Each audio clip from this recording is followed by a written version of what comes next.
Listen, you smell something?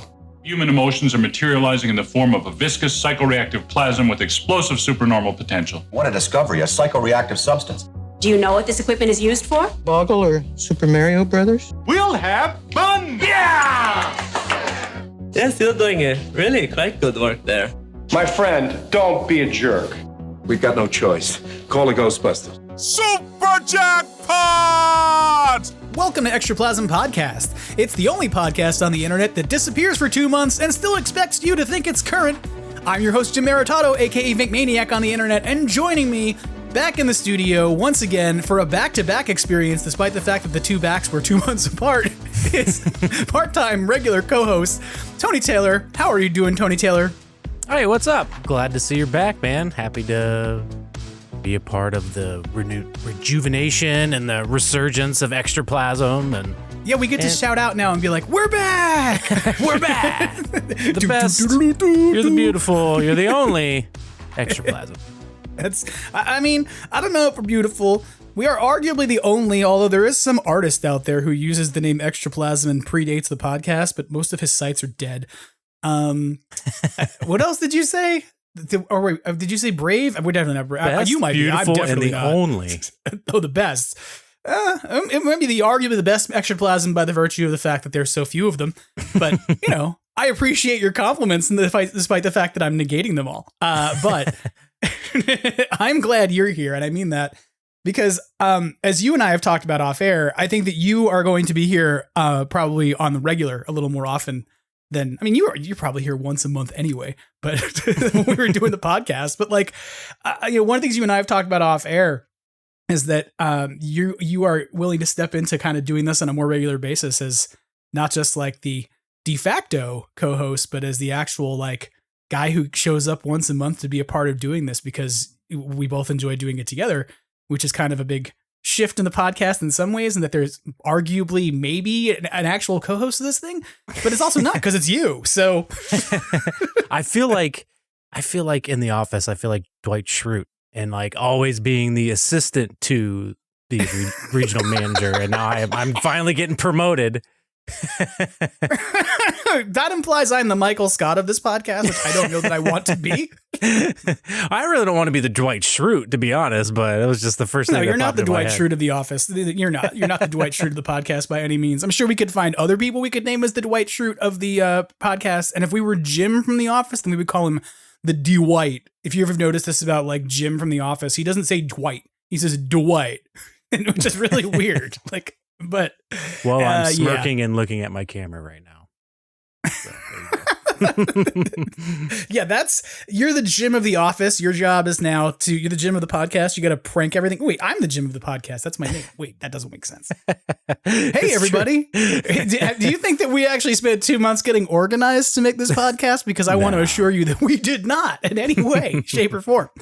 But that being said, there's a couple things we should talk about at the top of the show in terms of where I have been, where the podcast has been, and what the podcast is going to look like for the future. And I think that's something we should probably touch on up front. And then we'll get into actually talking about some Ghostbusters stuff. I think you and I have quite a few things to catch up about since the last Extraplasm that existed. And then there's like some actual, almost like real Ghostbusters headlines that are actually happening. Although we'll see if we use that stinger this week because this is kind of an odd episode. But I kind of want to give everybody an understanding of sort of the state of the podcast at this point. We were gone for 2 months, more than 2 months, and it was out of necessity at first.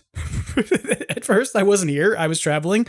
I was seeing my family, and then I came back, and I came back into literally fire breaking out the next day after I came off the plane. So it wasn't really ideal to create podcasts, and I had a sinus infection, and then there were power outages and windstorms, and eventually it just kind of became this thing where for week after week, I went, I should probably get back to making a podcast, but didn't.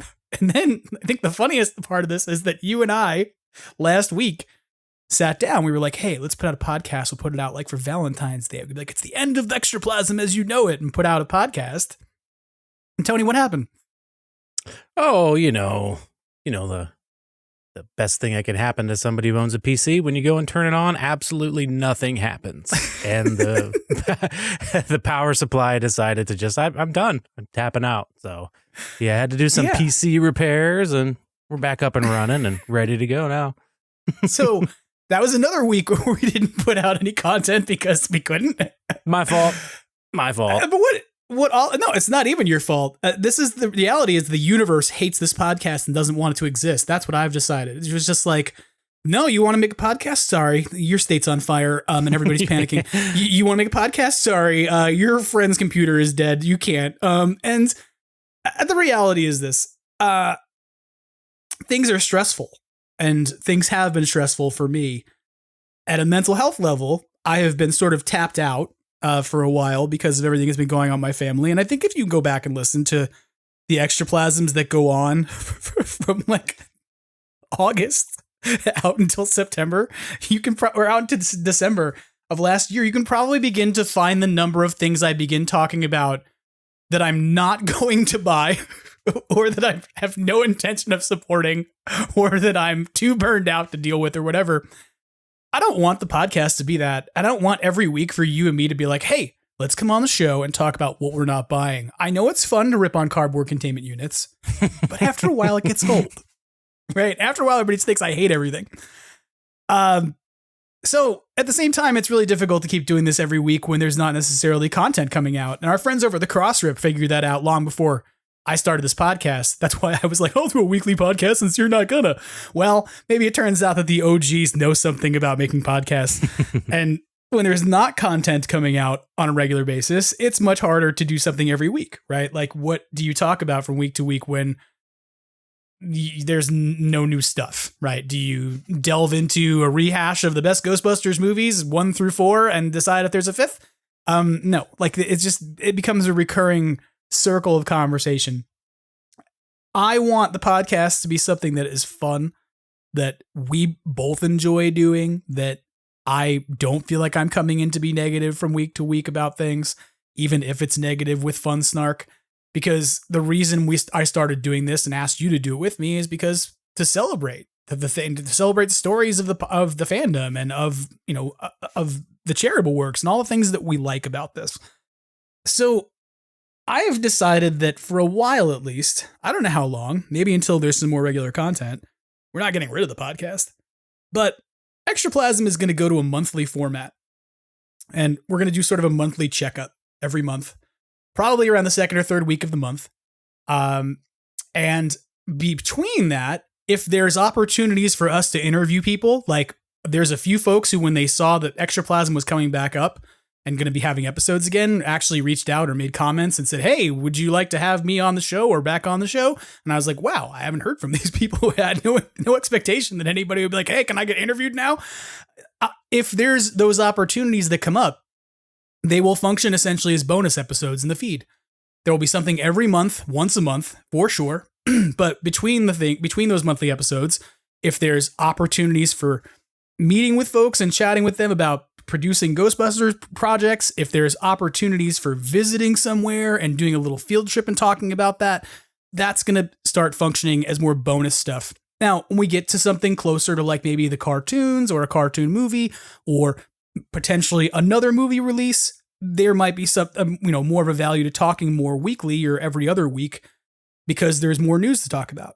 But in the meantime, I want to make sure that what you get out of the podcast as a listener and an audience member is something that isn't just me rehashing Ghostbusters news as much as I love our friend Jason Fitzsimmons. And it isn't just us being like, hey, let's talk about the headlines and then we're done. There's nothing else to do here in a world where there's not a lot of headlines. Does that make sense, Tony? Oh, it makes total sense. It's just it's just the reality of being a Ghostbusters fan. It's like, I don't know how the best way to put it. Feast or famine, I guess, is the best way to put it. Like you have huge 3-decade-long droughts, and then all of a sudden you get more news than you can handle and products than you can handle, and all of a sudden it's kind of trickling down to slowing back down. But yeah, I totally get it, and I'm totally game to hop on here once a month or whenever, and talk about Ghostbuster things or whatever's going on in the world. But yeah, this is going to be fun.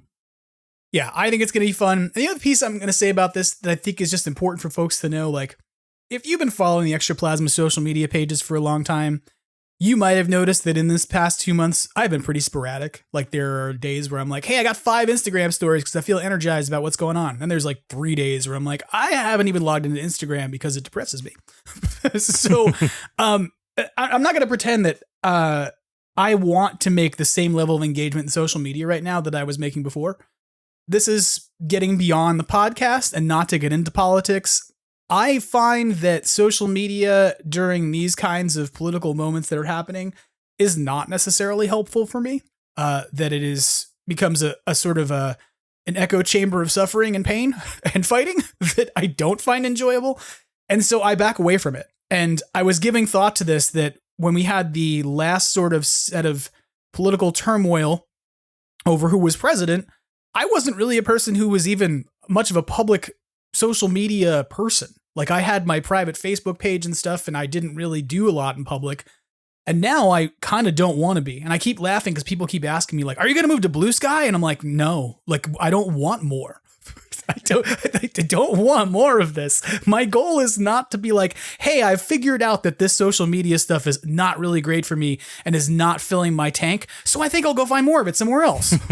Like, it's just not helping me. So if you notice this and it's something where you're like, hey, there's a lot less content coming out on the Extraplasm pages, it's not because I don't care about the stuff. It's just that I'm not as engaged on social media as I once was. And that means that if you want to talk to me, you probably got to do it more through DMs. So if there's something you do want to share with the podcast, it means getting in the DMs more directly than hoping that you're going to catch me posting and leaving comments, etc. Because I don't know that I'm going to post every single day at this point. It's not something that is filling my tank. And instead, it's sort of this weird thing. I've kind of got this strange philosophy right now of less Ghostbusters is more Ghostbusters. Like, that doesn't make sense at a mathematical level, but it does at a sort of existential level for me, because the more that I'm saturated in things that, I mean, wait, I'll put it in these terms. This is the part where, by the way, I'm not editing this podcast because I don't want to. So if this offends anybody, sorry. But I don't want the podcast discourse to basically be Sony Consumer Products Division, right? Like, Sony Consumer Products Division is like, we'll put a Ghostbusters logo and slap it on anything, and that's supposed to make it something interesting and worthwhile. And that's not true, right? And so I want the show to have more value and more weight than that, for our conversations to be deeper. And that means stretching them out, spreading them out, planning them out better. And if that means less quantity for more quality, I'm okay with that. And the first change in that is that having a quality person who comes on regularly to do this with me. And that's why, Tony, I asked you to do it with me. So thank you for being high quality, Tony Taylor. I'll do my best. I mean, but I feel you on the social media stuff. I've kind of taken a little bit of a step back from it, kind of out of necessity, because my day job has kind of taken over and gotten a little more time consuming, I guess you could say. But I feel you on that. Less can be more, as long as what you're providing is good content and, fun, and you're having fun doing it. So. Yeah, I mean, and I'll point at myself on this. Like, I don't mean to say this to be like, I'm blaming everybody else. I'm literally blaming me. If you go back to the end of 2024 and you listen to those last few episodes, I am incredibly stressed out about the stupidest thing ever. And it's the Ecto-1 campaign, right? Like, I am like bereft, beside myself. And I'm sure I was projecting other things in my life that were far more serious and far more impactful on whether or not that campaign succeeded. But part of the problem was that I was following a campaign every day. And I was repeatedly engaging social media posts and commenting with other people and getting involved in conversations on social media about what this meant and what that meant and who was on a design team and what they knew inside of things or outside of things, so that I could somehow be involved. And at the end of the day, the way I'm involved is as a consumer. I either buy the thing and I enjoy it, or I don't. I'm happy to have bought it. I'm happy that we're going to get it at the end of the year. I'm thrilled we're going to get an Ecto-1, and I really mean that. But I don't want to be that negative person who is focused on like, oh my God, I can't believe the campaign is being done the way I disagree with it. And oh my God, because I totally was there. I'm not going to pretend I wasn't. You can go back and listen to it, and you could absolutely hold me accountable for being like, you were being an incorrigible prick for the last month of 2024 about a campaign and about a trap and a PKE meter arriving at your house, because I'm involved in ongoing constant social media saturation from people who are either showing off what they have or illustrating what they've got and doing the like game. And I just don't find it fulfilling anymore. So it doesn't mean we're not going to talk about toys. I totally want to. I'm a giant kid who's 44, 45 years old. Can't shut up about toys. Just spent his entire weekend cleaning his Ghostbusters toy collection and reorganizing it and then sending I'm photos right there to with friends. you. I'm 41 and I was stressing out about the Ecto 1 Haslab and I'm in the process of reorganizing and messing around with all my toys too. So I'm right there with you. Oh, I saw your photos. I'm so jealous of you. I just want to say this. You as a basement person, I don't mean like you live in a basement, but I mean like you have a basement. Cellar dweller. Yeah, you cellar dweller. You live in your mom's basement. You never escape, you fucking nerd. It is my basement. You're like, that's what it means to become an adult. You move out of your mom's basement into your own. Exactly. But for real, like you have an entire subterranean floor of your house by which to fill with all kinds of toys. I have like a 9x9 office. So like I've been there too, though. I've been there too. I saw your toy collection, all your reorganized stuff, and I was like super jealous. And at the same time, I was like, I can't have that. It's too much. Tear it down. So I've been like whittling down. I'm not like seriously, but I think it's kind of weird. Like I've got this in the same sense of like less Ghostbusters is more Ghostbusters. Virtually every iteration of the Frozen Empire and Afterlife character figures got put away. Not because I hate those movies, but because I was like, this is like having a Trevor Spengler doesn't like, it doesn't fill my tank. Like having a little tiny Trevor Spengler is not the thing that I'm like, that's the coolest piece of my collection. I have so many things, like, so why not put the things that make me happy around me the most rather than the things I need to have because God, there's 7 popcorn buckets and we need them all. I think it's I think it's like a sickness. It's like there was so long where there was so like few and far between Ghostbuster things that anytime anything came out that's Ghostbusters jumped all over it. So, and then now with, movies coming up, like that came out, have come and gone, and the marketing for them and tie-ins and all the merchandise, it was just still in that mindset of, oh my God, actually seeing Ghostbusters things in a store or being sold somewhere, I got to have it and just keep getting it and keep getting it. But I've been downsizing some of my stuff too and rethinking, do I really need this? No, probably not. But that's probably the answer to like every single thing down in my basement. Do I really need this? No. But so I can't really go by just that question. It's like the only thing I really need in my office is arguably my computer, right? Like everything else in here is pretty much superfluous shit. Pretty much. But it brings me joy, and that's kind of the point. And then sort of bring this back full circle to the podcast because I'm trying to have some sort of a thesis to whatever the hell we're babbling about. Like this is also about maintaining joy, right? It's about building the space for the podcast to exist at an otherwise crazy time in my life. I love the podcast. I love that we get to do it. I love that we've had so much fun with it. And be real, like I evaluated my 2024 and I basically said that 2024 was great up until right after the 40th anniversary of Ghostbusters. I was like, I went to a premiere. I got to stand on a red carpet. I had a great time with a podcast that was really, taking off and was pretty successful at the time. There were far more people listening to it, to be fair, because there was far more content to be talking about, and it didn't disappear for 2 months. But like, in June, we got to do the 40th anniversary. It was a great time at the firehouse again. Like there were tons of people I got to hang out with. And then I came home back here to California and then was transitioning between here and my parents' house back and forth with my mom's illness. And it just became like the second half of the year became this tunnel vision of, wow, everything is just not going to get any better like at all. Like it's just, everything is going to continuously decline and get worse. And so, that's part of the podcast existing is that you got to learn to compartmentalize in these situations of trauma, as I've learned. And sometimes the compartment that you put things in, they can't all be equal sized.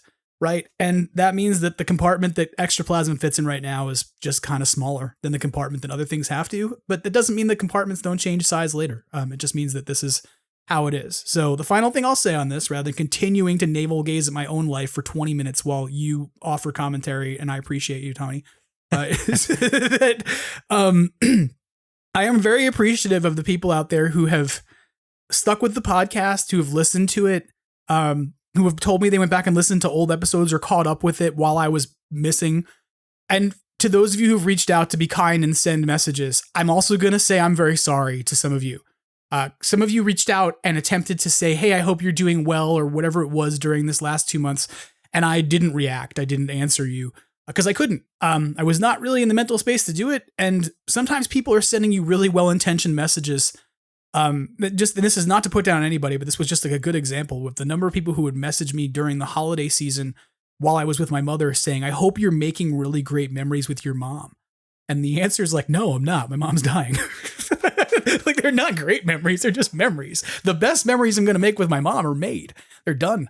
That we've made them. And the ones we're making now are different kinds of memories, and they're important memories. And the more important thing for me is not about achieving some sort of fulfillment about memories or emotional fulfillment or anything else, because my mom is suffering, and my job is to be helpful to her rather than to derive some sense of completion, satisfaction, whatever you want to call it, from making memories or whatever it was. And that everybody's intentions in those messages were good.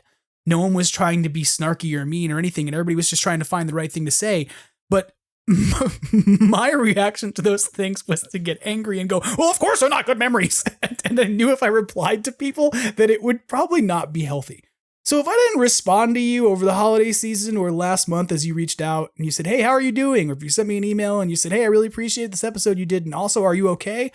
And you didn't hear from me, I really appreciate that you took the time to message me, and I'm sorry I didn't get back to you. And I hope you'll accept my sort of public vulnerability on a podcast as an exchange instead of a written apology for fucking up. Does that cover everything? Did I miss anything in terms of? I think that covers it. But you know what? Life sucks. It's hard for everybody. There's always bullshit, and podcasting and Ghostbusters and toy collecting and all that stuff is supposed to be the distraction from the bullshit. So if we can do this and have fun and help people get distracted and celebrate things that help us get distracted, i.e. Ghostbusters and stuff, I think that's what it's all about. That's what the podcast should be about, is having fun, and let's celebrate the distractions. Yeah. And that's kind of my intention for the rest of the episode. I like the way you started to phrase that, and I thought what you were going to say was, sometimes shit happens, and who you going to call? That popped in my head while I was talking. It almost that distraction got me. So, but yeah, that always happens while I'm saying things. Like, I'll be talking and it's starting to lean towards like a Ghostbuster quote, and then I get lost in my own brain. And yeah, so get used to that if you want me to be your co-host.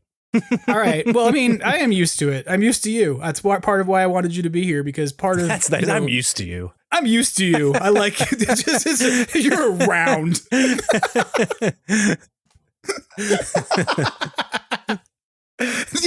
There are some people though who would take that as like a compliment in a relationship. They'd be like, write it a Valentine's Day card, like, I just want you to know that over all the years I've become used to you. And they'd be like, what the fuck? And like, I thought I was being sentimental.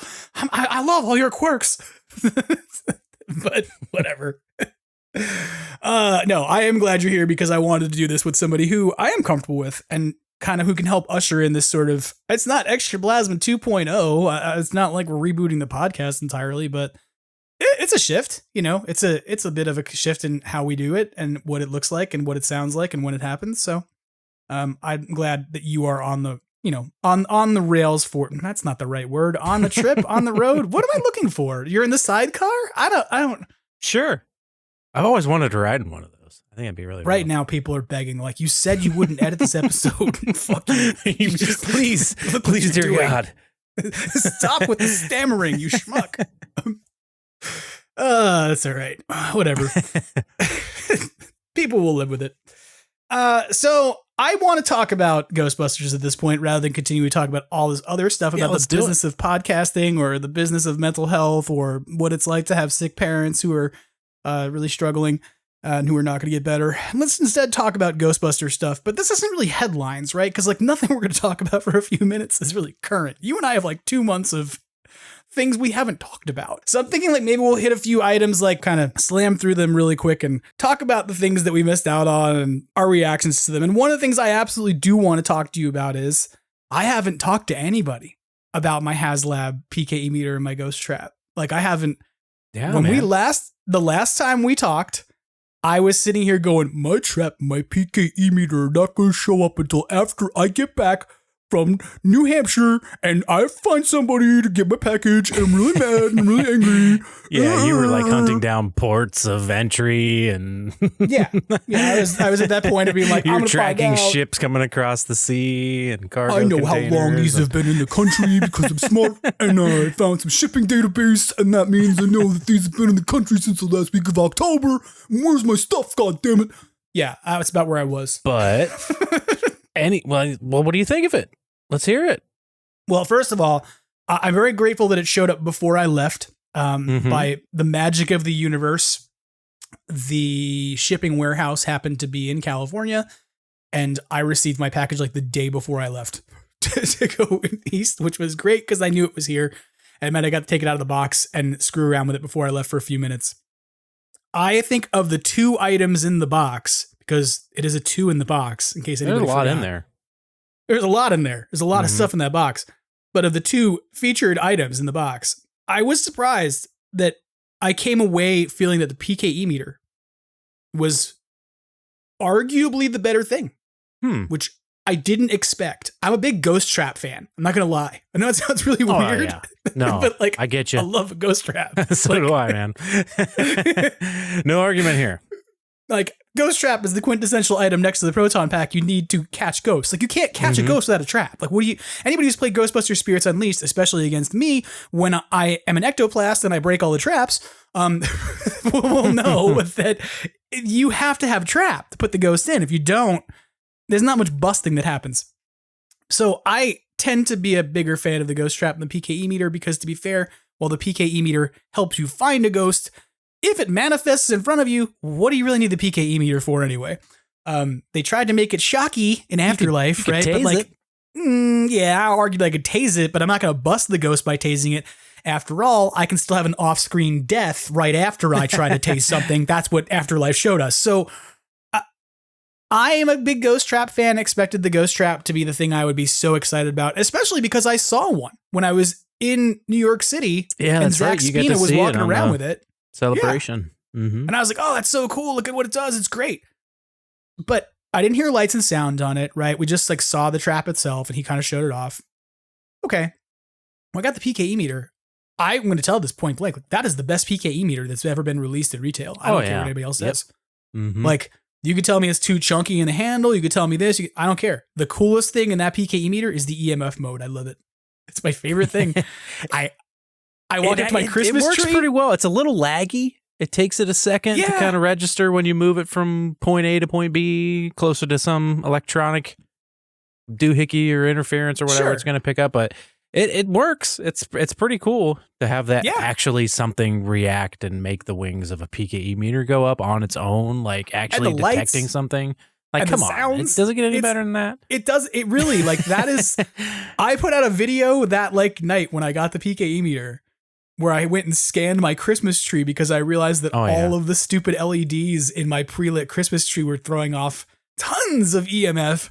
And I was just like, oh, cool. And so I walked up to the Christmas tree and the PKE meter went nuts. And I made a short video of it, posted to the Extraplasm page. And it was like the most excited I've been about something that Hasbro's put out probably in a good like year, like a good year to two. Like, because really, what did we get from Hasbro for Frozen Empire? We were like, hey, do you want to buy 12 mini collection figures, which are kind of cool, but they're also like a lot of them the same mold with different props, right? Like, I didn't realize that till after I bought them. Yeah, it was really lack. Yeah, there was no real Plasma series wave for it, so that was a little disappointing. And with this, especially as toyetic as like Pukey and the Return of Slimer and Garaka, like, come on. But like, where was my pizza eating Slimer figure? I'm just gonna say it. Like, I should have had like a Squash and Squeeze Slimer. There's one of those mini ones.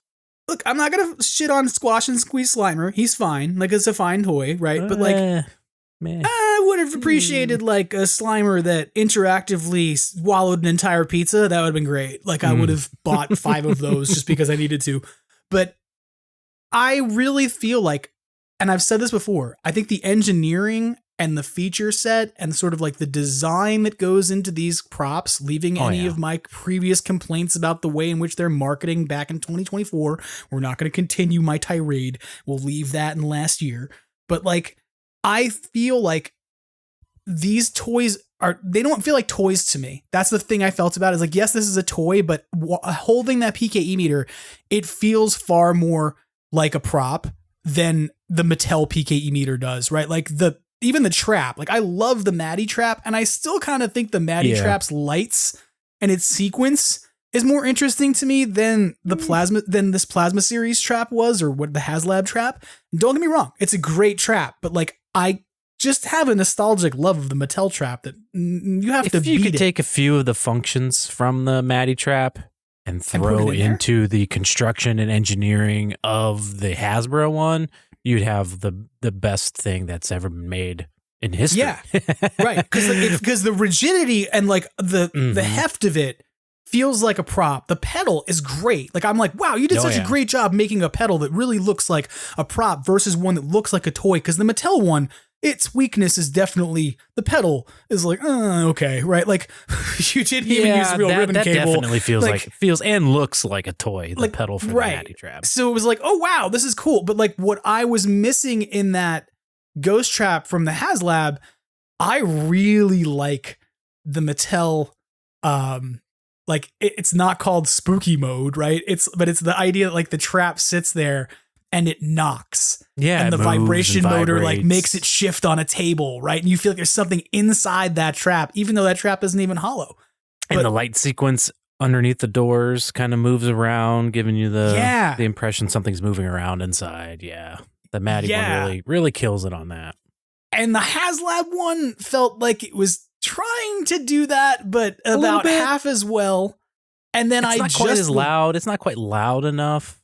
The lights don't really move the same way of like kind of slowly moving and feeling there's a ghost inside. They just kind of turn on and off. And I think it's really nitpicks though, because overall they are. That thing's amazing. You're not wrong, right? Like I'm just getting it. But like you're right. I feel You're 100% right. The PKE meter to me felt like more of a cool thing because it brought me something new, and it sort of like outperformed every other PKE meter I've ever had. So I went, whoa, you have accurate sounds. Whoa, you actually like react to things. I don't have to just push buttons to puppet you and like be distracted by doing that. If I wanted to, and I was doing a haunted house setup, I could put a couple little like hidden LEDs or blacklight LEDs around the environment, and they would set this thing off, and that's cool. But the ghost trap for me fell short of the existing ghost traps I have, in that, and this is the biggest thing that just sort of frustrated me about it, was there's no knock.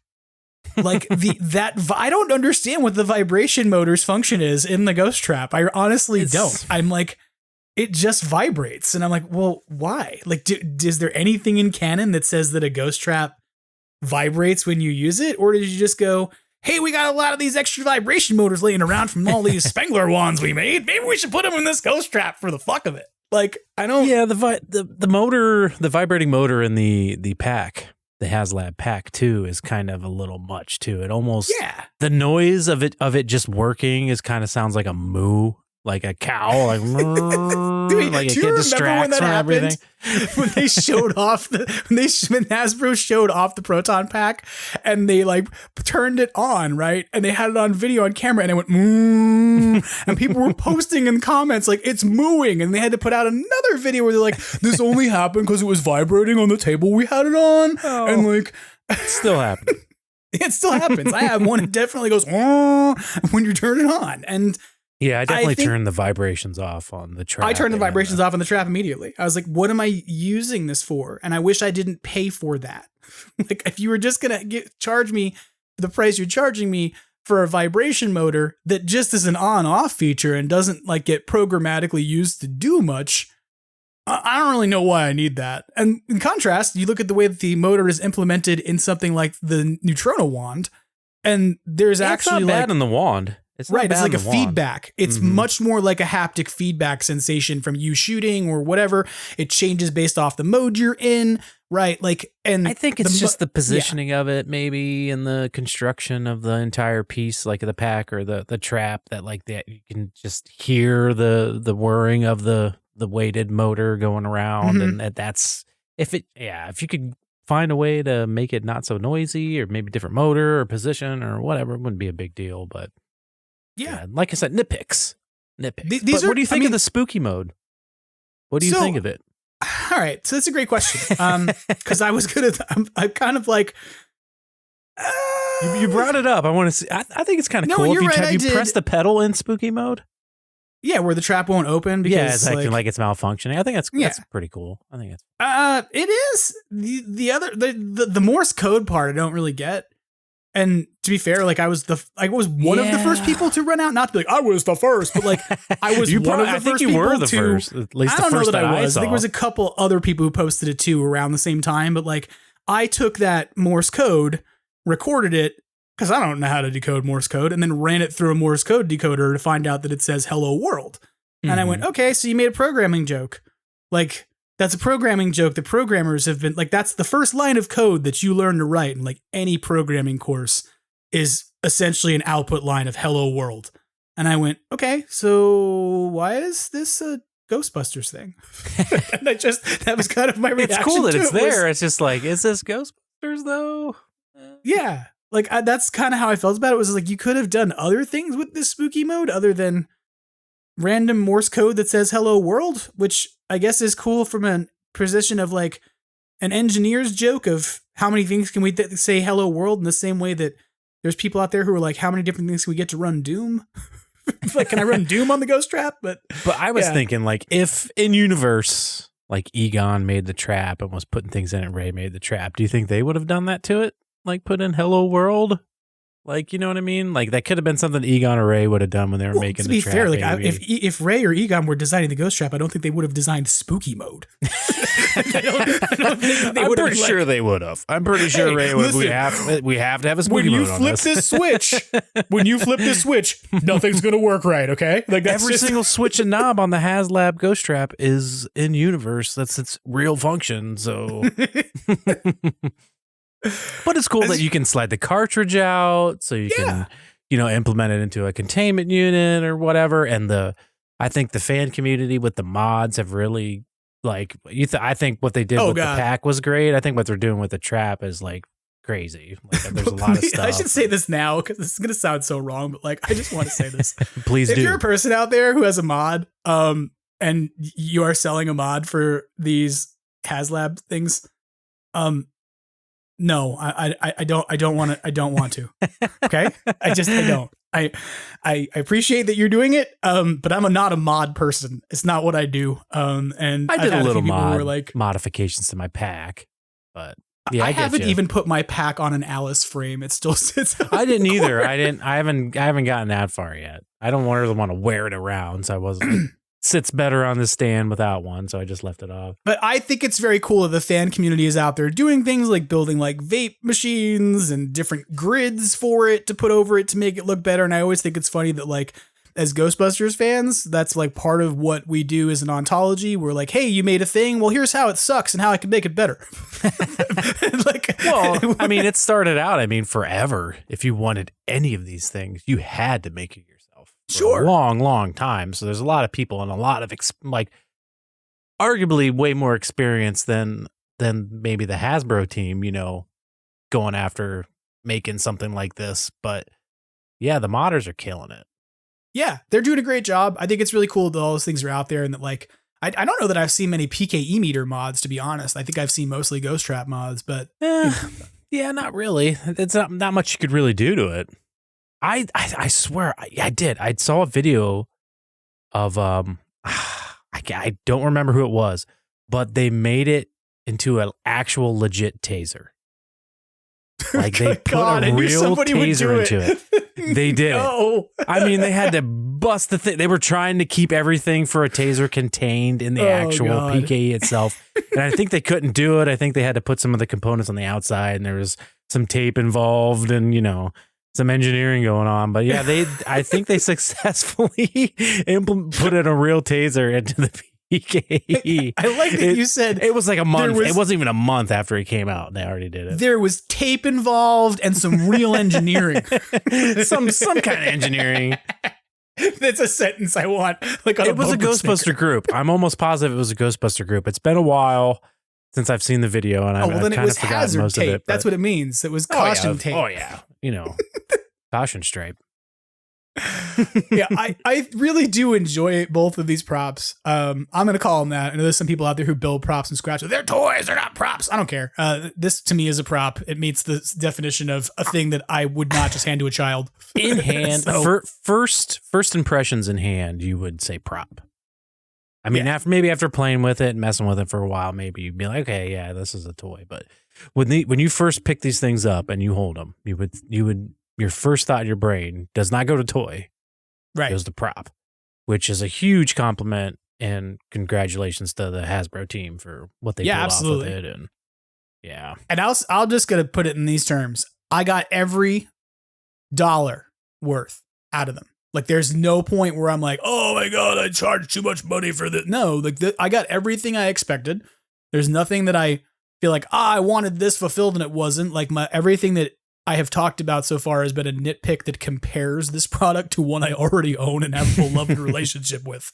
So it's like, there's nothing wrong with it. I really have to say they did a great job. I think the one thing I would have liked to have seen them do that is not about design.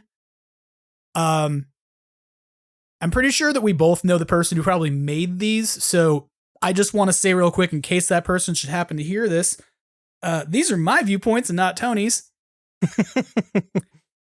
The directions for this product suck. They're awful. So I'm bad. sorry. I'm so Like some of tired the of most this fake important blueprint instructions. nonsense. Yeah, some of the most important instructions are on like the thing on the PKE that you would just throw away. Like, oh, take this Yeah. off, throw it away. Like you wouldn't pay attention to. And those are really important Oh instructions. my God. The on thing. PKE meter in particular was, look, I'm just going to tell everybody this. I thought I broke mine. When I first got it, I was like, okay, so I need to hold the wings at 90 degrees or whatever. It's tricky to figure And I out at didn't first. understand that what that meant was that a motor was going to kick in and then lock the wings into place. So I kept trying to fold the wings down. I'm doing all this stuff. And finally, like after having multiple situations where I thought my PKE meter was going to eat itself because the motor was going click, click, click, click, click, click, click, click, crack, crack, crack, crack, and whining, I turned it off and went to YouTube and found Jason Fitzsimmons' video where he unboxed his PKE meter. And I went, first of all, I'm so glad that he made this because now I know I'm an idiot and I won't destroy my thing. But second, why didn't they make this? For all of the other video that Hasbro puts out of, hey, let's go talk in front of a screen about things and do Q&As and this kinds of stuff, why wasn't there a 5-minute video on the Hasbro pages that was like, here's how to use your new PKE meter that demoed this so that you didn't accidentally destroy the motors in your brand new, apparently irreplaceable, limited edition, never will be produced again, high stress, high anxiety, collectible, non-prop, Easy. but also Calm prop down. toy. Calm down, Jim. I think they kind of did.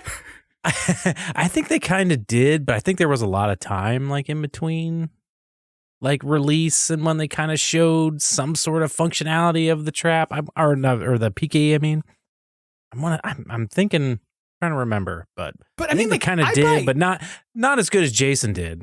Jason did the world a service. No, but I with mean, his I video, just think 'cause from this watched it too. standpoint, look, at this point, I buy a cold brew coffee maker. Okay.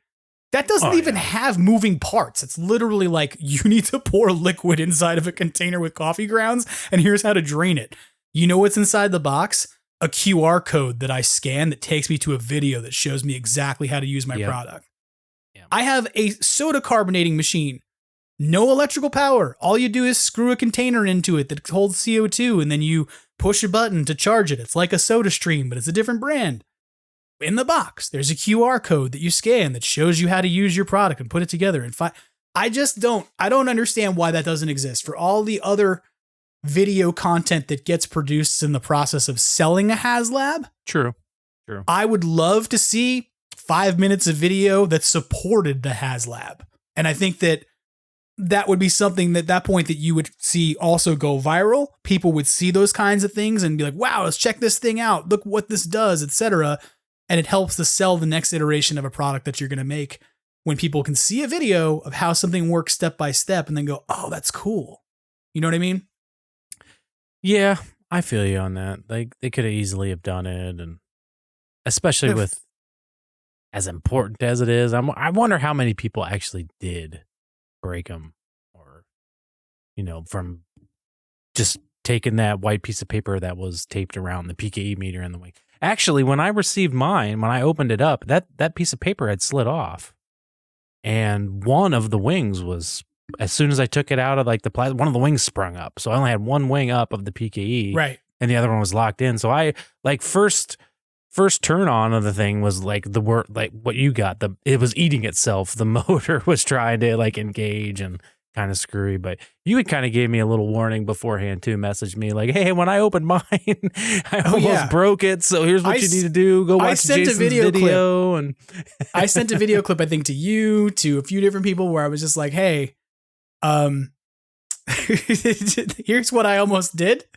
Don't do this. Don't do this. Then, like, go watch Jason's video and see how to do this right. And so that's my one criticism, honestly, of like the PKE meter and the Ghost Trap is give me a support video. There's no reason why I don't have one, right? Other than you just didn't make one. And it shouldn't be left up to, at this point, a series of directions that have no words on them, because they're designed for multiple markets and international contexts such that you don't have words that explain anything. And everybody's just supposed to interpret the directions based off of creative drawings put on top of a confusing blueprint pattern. Like if you're going to do that, then you got to make your directions like IKEA makes directions. Like IKEA doesn't go, hey, how do we artistically make an aesthetic to this so it looks like blueprints and has all kinds of other distractions on it? Like, I'm sorry. I know this is a graphic designer's job, and maybe this graphic designer is a person who also said they already finished the directions for the Ecto 1 the last time I saw them in a video. So if they did, go revise those because these sucked.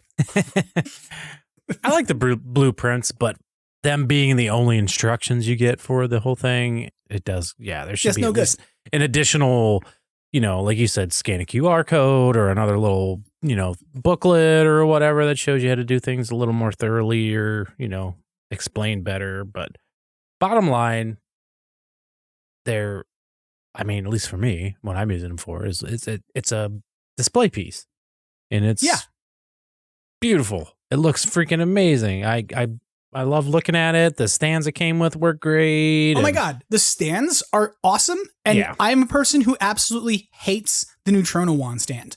The original Neutrona wand stand. I literally said that when everybody got their Haslab packs, they could take their Neutrona wand stands and throw them away. I was like, you don't need that anymore. So this was way better. Like they made a significant improvement on the stands from the old ones. I gotta say, I'm really happy. Would have been nice to have a touch of paint on it, maybe a little wash of silver over it to give it a little metallic look or something. I mean, you can do that easily on your own, but I mean, I'm nitpicking again. But functionality for the stands, they work perfect. Yep. So they work great. Display great. Yep. The belt hanger works great, even though it weighs like 2 pounds. It's like you're like the trap already weighs like 5, and you pick up the belt hanger and you're like, Jesus, like it weighs like half the weight of the trap. I haven't tried that yet. I haven't tried holstering it. I haven't gotten that far into it yet. They pretty much played with them for a little bit, took some pictures, threw them on the stands, put them on a shelf, and now I should probably take the batteries out of them so they don't corrode the electronics inside. I actually just did that with my Natty props as I cleaned my office yesterday. I went through and went, oh, I haven't used you in over a year. It's time for your AAAs to come out because they're still in here. So important safety tip, collectors: don't leave batteries in your collectible. Yeah, this also, I know I'm playing with fire, and I was thinking about this today that I'm now like, God, at least was 2009 that the 12-inch Ghostbusters came out for the 20th anniversary, right? Or 25th anniversary. The 2-packs. No, well, the 2-packs and the 2-packs came out for Ghostbusters 2, but the original 12-inch figures came out each in a display box with a locker when was of that? Parts. I think that was like you might be right. 2009, I think. And I was thinking about this yesterday that Oh, there's little batteries in the proton packs and stuff. Yeah, every one of those proton packs has little watch batteries in them, and once you open the packaging on those, they don't reseal watch back batteries. up well. Yeah. So I'm like, I know I have 4 sealed Ghostbusters on display that I'm like, I wonder if your proton packs are even they sealed even with function anymore? It's been so long. Are the batteries already pre-installed and all the? Because they're in the slime blowers too, right? They light up the lights on the shoulder. They are. Yeah. The tank lights. Huh. Yep.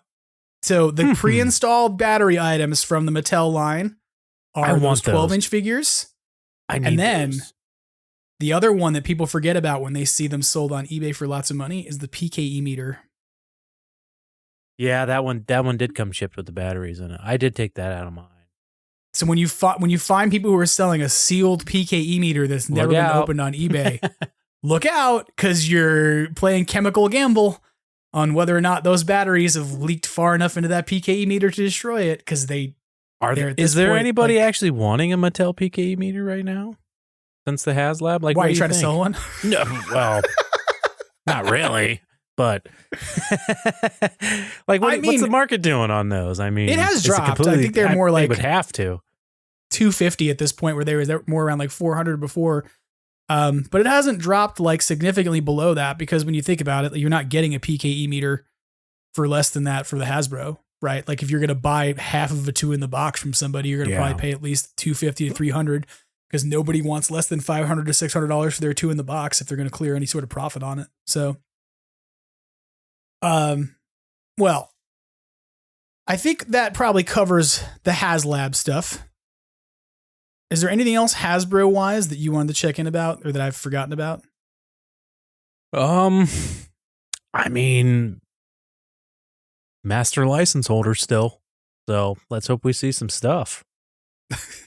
That's all I'm saying. They still have the license. They still have the license. They do something with it. Let's see something. Come on, Hasbro. Poking you with the stick. You got another year. Do something with it. Do something.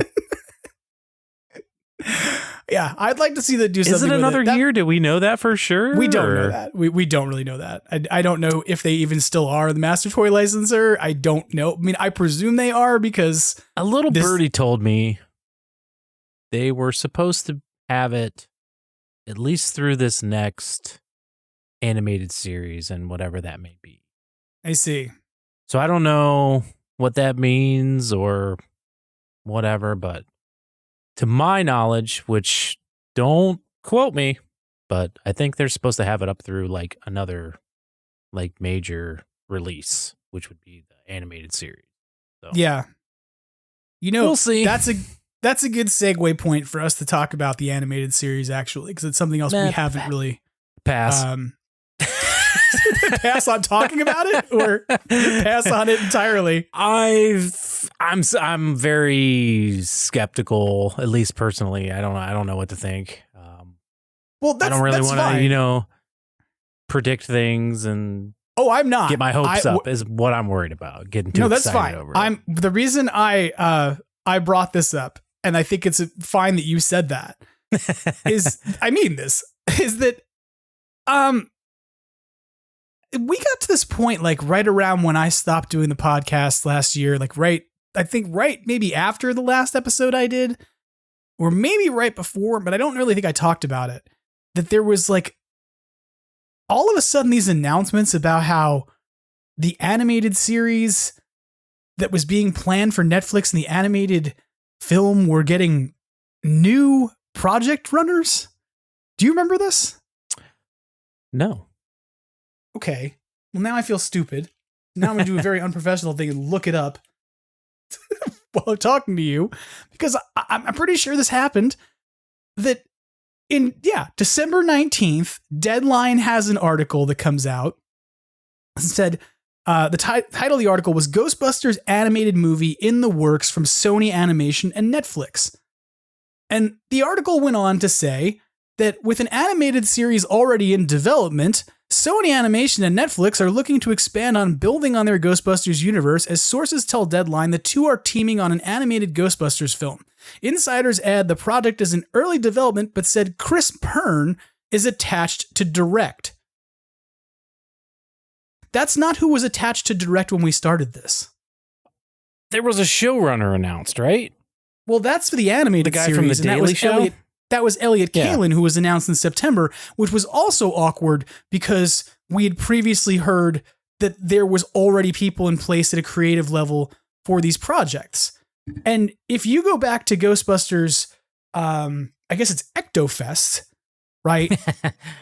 Whatever it was called, the one we did where like we showed up in 2022. When they announced the animated series and Firehouse and yeah.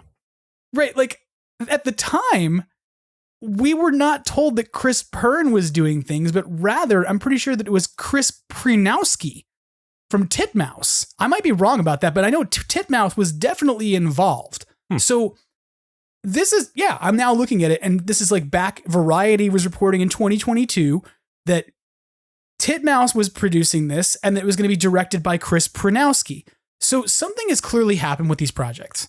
Right. We went 2 years on from when they were announced in June of 2022 to now the end of 2024.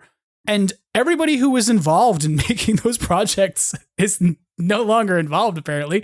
And there's a whole bunch of new people involved, but nobody covered it that way. Right. Like there's no coverage of this. And this is not like a shot at Jason over at Ghostbusters News that I don't even think he had coverage that talked about the idea that there were previously announced people for these things. At the same time, in the last year, I think we know that like there were other Sony animated projects that got canned, or that with new leadership coming in, they decided to go in a different direction.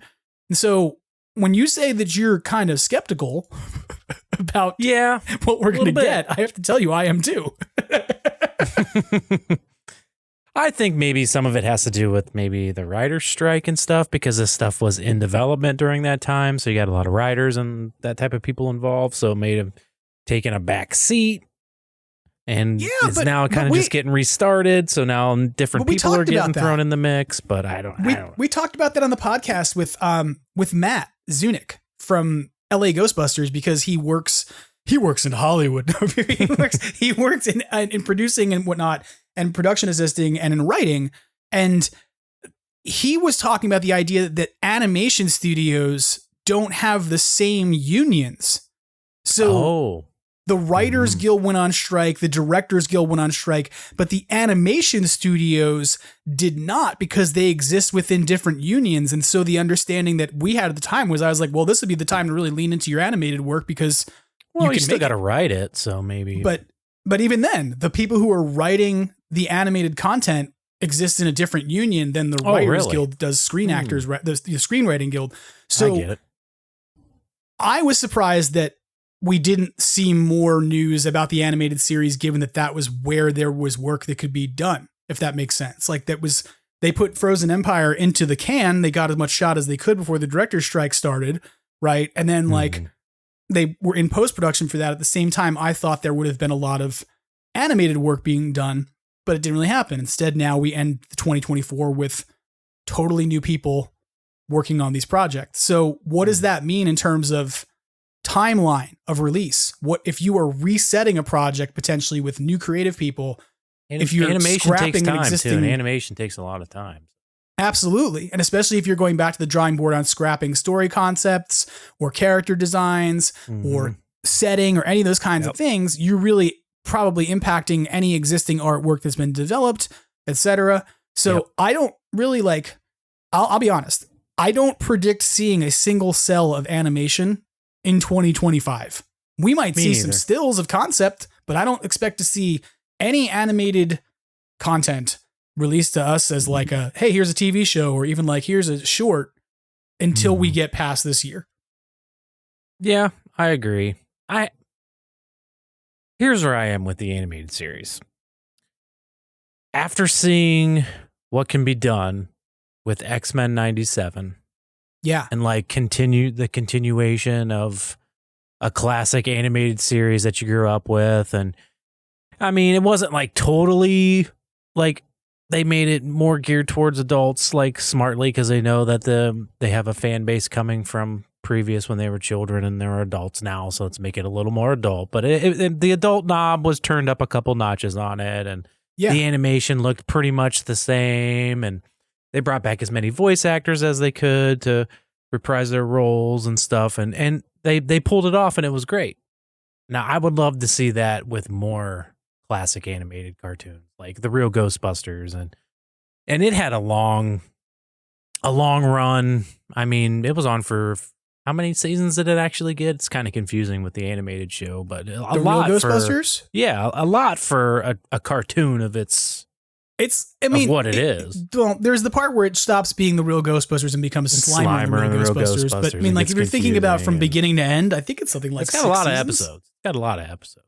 Yeah, but I mean, after seeing what X-Men 97 could pull off, I would love to see like a continuation of the real Ghostbusters and just bring it back and call it Ghostbusters, whatever. But I think what they're gonna do, and it might be a smarter decision, is a new series geared towards younger kids and bring in new fans and that kind of stuff. And it doesn't really interest me all that much. I just kind of selfishly want to see a continuation of the real Ghostbusters, and you know what I mean?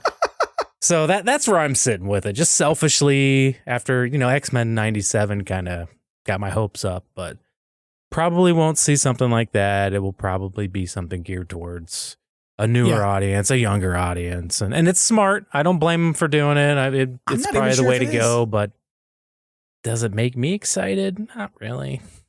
Look, I'll be honest at this point in saying that, like, I'm not even sure if it is smart to start something else new. And I don't know how new, but yeah. Well, okay. Depends on what they do, yeah. I'm going to climb on my soapbox for a second. Oh, geez. Which, I mean, the whole podcast is my soapbox, so haha. but in this case, this is something I've been talking about for a few months with folks, like in back channel conversations and DMs. I think that we have a real problem in terms of the continuation and continuity and fandom of Ghostbusters at this point that remains like sort of undiagnosed by people who are hardcore inside the fandom because they love things so much. And my analogy for this, and you may have heard me say this before, is that I feel like Ghostbusters merchandise and Ghostbusters pop cultural stuff is on the brink of being Elvis plates in the 90s. And by that I mean that, like, when you and I were kids, there was this period in our lives in the late 80s and early 90s where 50s culture was having this like 30-year retro moment. Grease came out.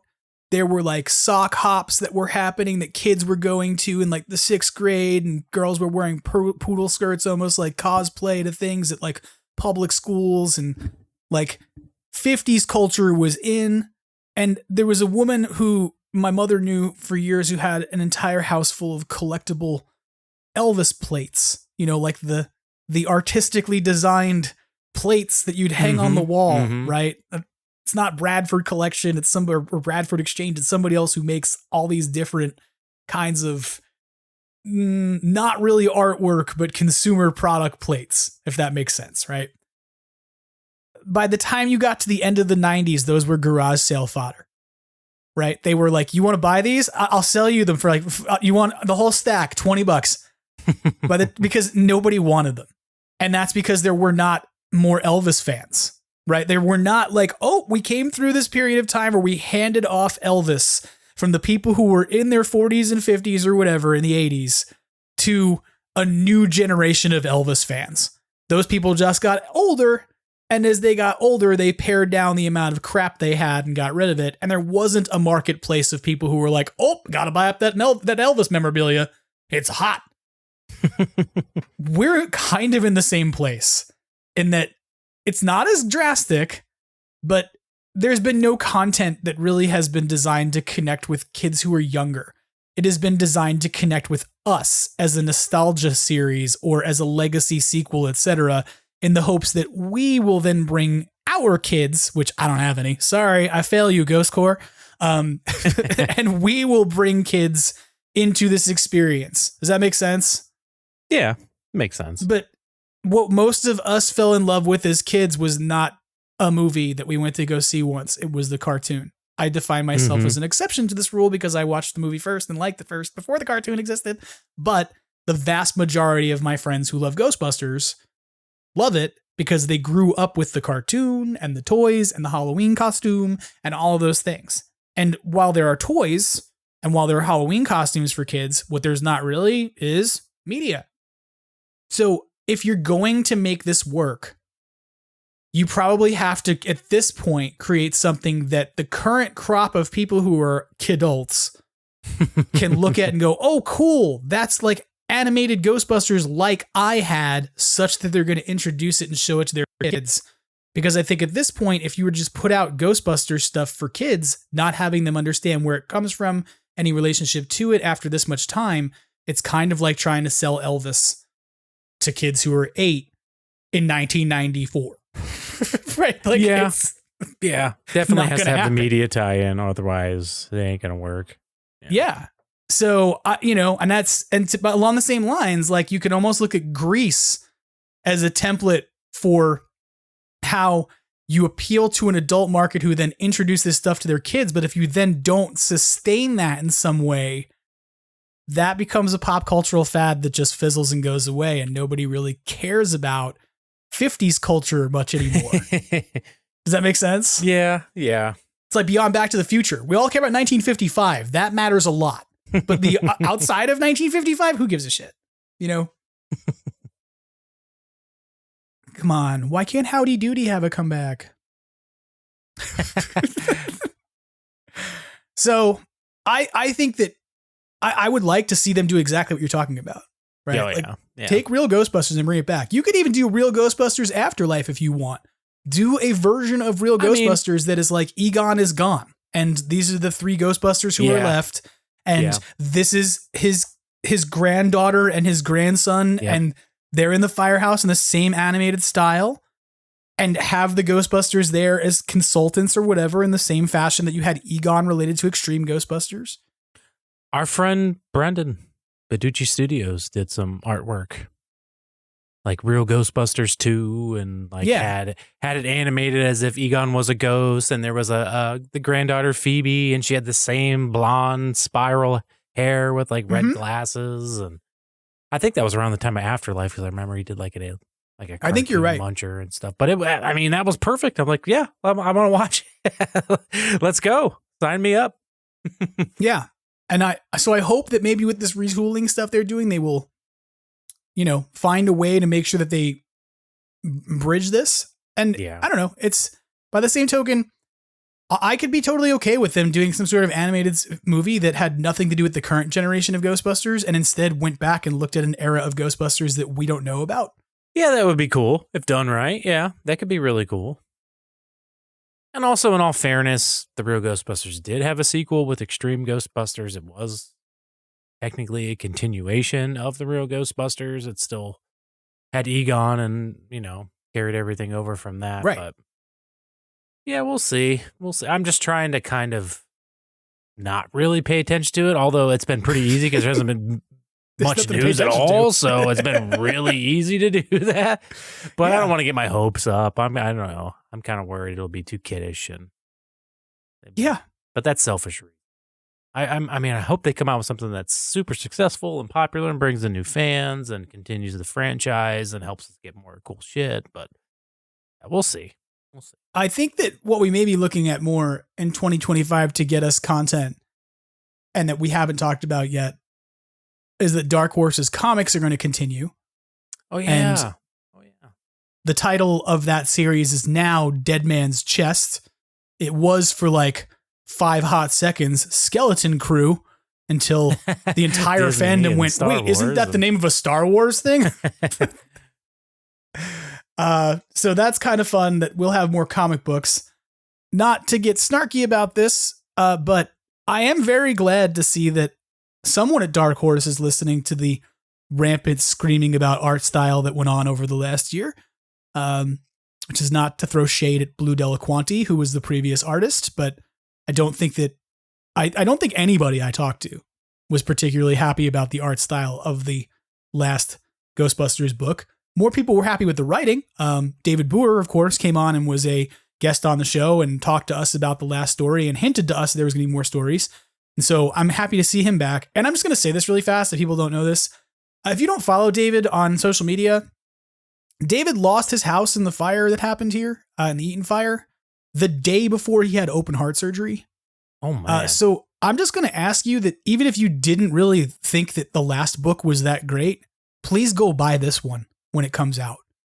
Please go check out the first issue of this and enjoy it and check and see what it's like, if for no other reason to support an artist in our community who is going through some pretty tough stuff. But leaving that aside, I'm really excited about the new art style for this. It looks way more like a Ghostbusters comic book based off the preview images we've seen so far that Jason's got over at Ghostbusters News. So I kind of think that we might be leaning more, if we want more Ghostbuster stories in 2025, into supporting comics than animated stuff. Thoughts on that? Well, it's awful to hear, to have your surgery and your house burned down and all that stuff happen so close together. It doesn't matter what you're involved with. That's yeah, it's really awful. sad to hear. Yeah, it's awful. But yeah, I get you. I mean, from what we've seen, they've showed off a cover that looked pretty sweet with the ghost ship and city and the Ecto Wand. And oh, they have panels. There's panels that they've put out too. Yeah, if you go over to Ghostbusters News and you check out the story called Dark Horse Comics Announce Ghostbusters Dead Man's Chest Reveals First Look at Interior Art from January 23rd of 2025.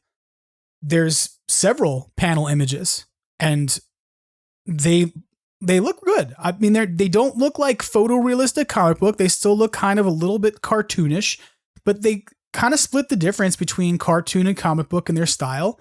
And I like this. I like the way it looks. I'm interested in seeing more of it. And in the panels that they are dealing with, the ghosts they're dealing with in these panels, it has made a giant possessed balloon animal that's chasing them and trying to kill them. It's a giant dog made out of balloons, which is great. So I think it's going to be an interesting story. I don't know much more about it than what we've been told, other than, it's got some connection to pirates and treasure and things. But I'm happy. I'm happy to see that they're making a change in terms of what they're giving fans and listening to what people want, in the hopes that we'll get more Ghostbusters comic books and stories. And I think it's important to think about this. For a really long time, the only new stories we got in Ghostbusters, like fandom, were in comic books. Like there's that era where like IDW, Oh yeah, for a long 88 miles per hour and yeah. But that's a period of time where there's no new Ghostbusters movies, there's no new cartoons. It's the comic books that are keeping the fandom alive. And we may be back in that place, where Dark Horse is going to be driving the cart a bit in terms of comics, and we don't necessarily have more animated or movie or television media to look at. So for that reason alone, I think it's really important that if you're a person who rejected the last comic book entirely because you're like, oh my God, I hate the art style, I don't like anything about the way this is done, pick up the next book.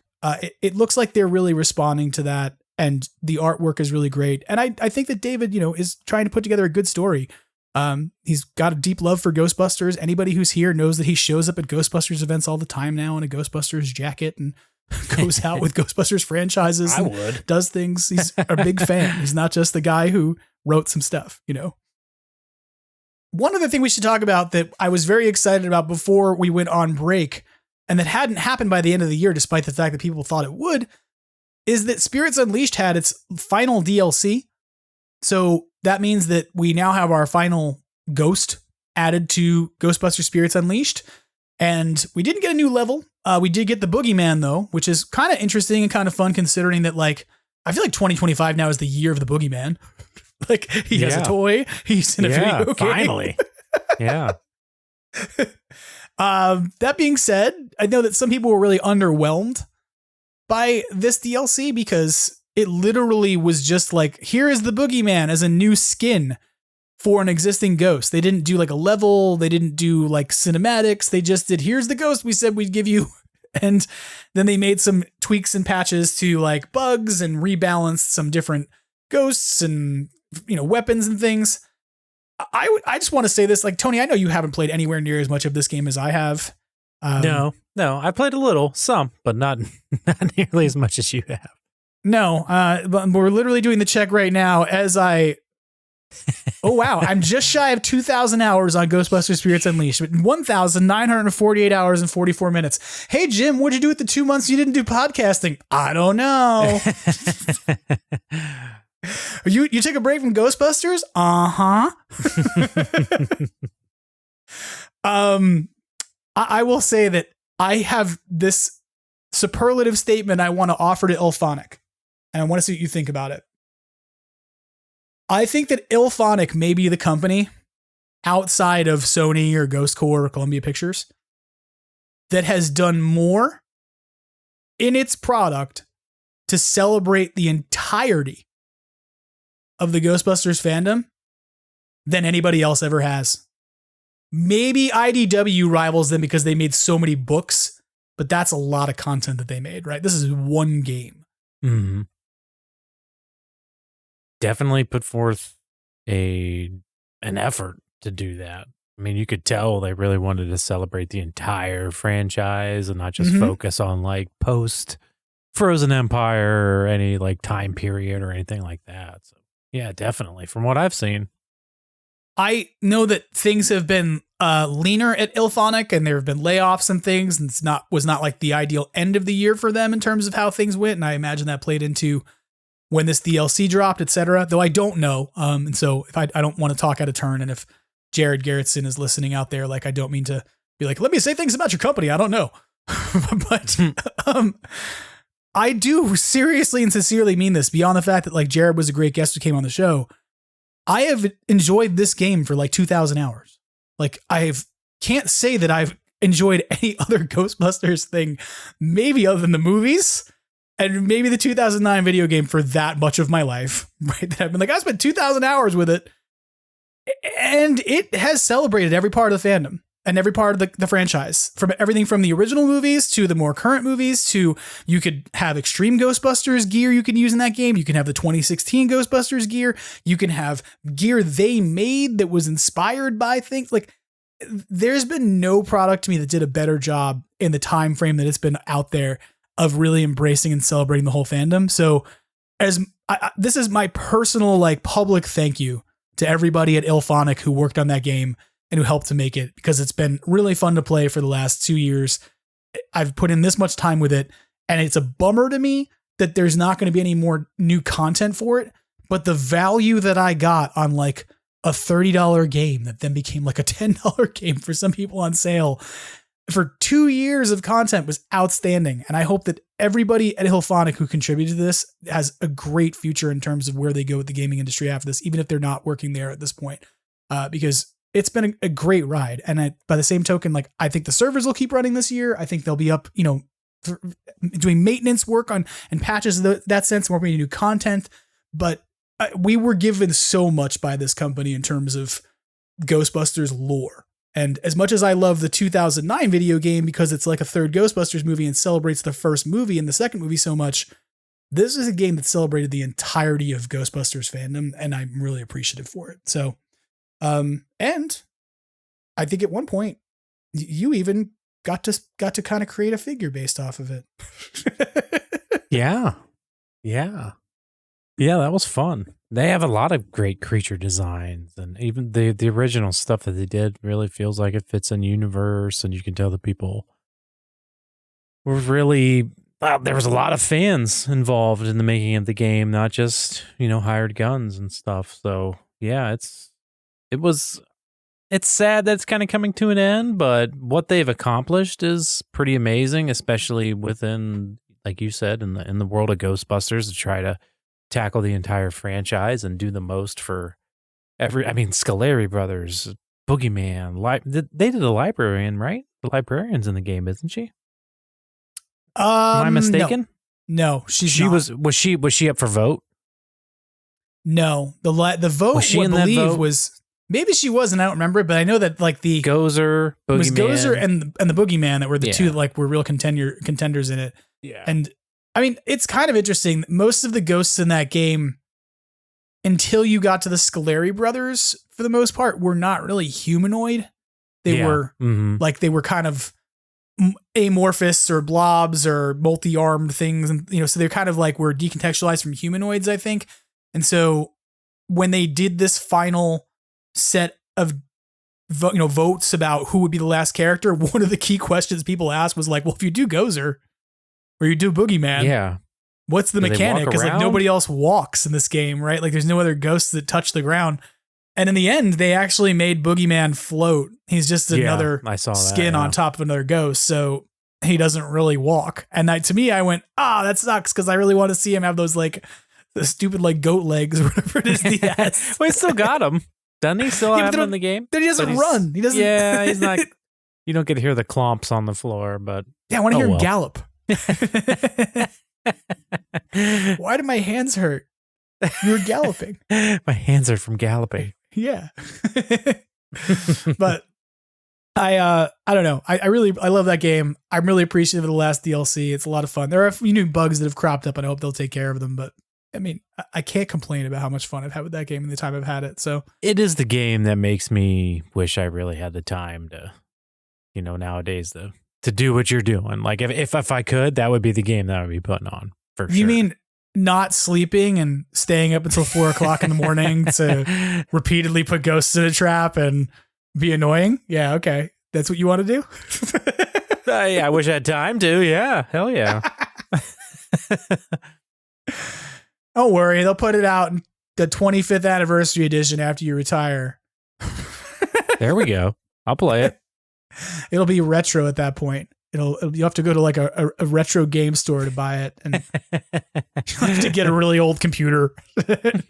Why doesn't this work on headset VR? Oh, the future is going to be weird.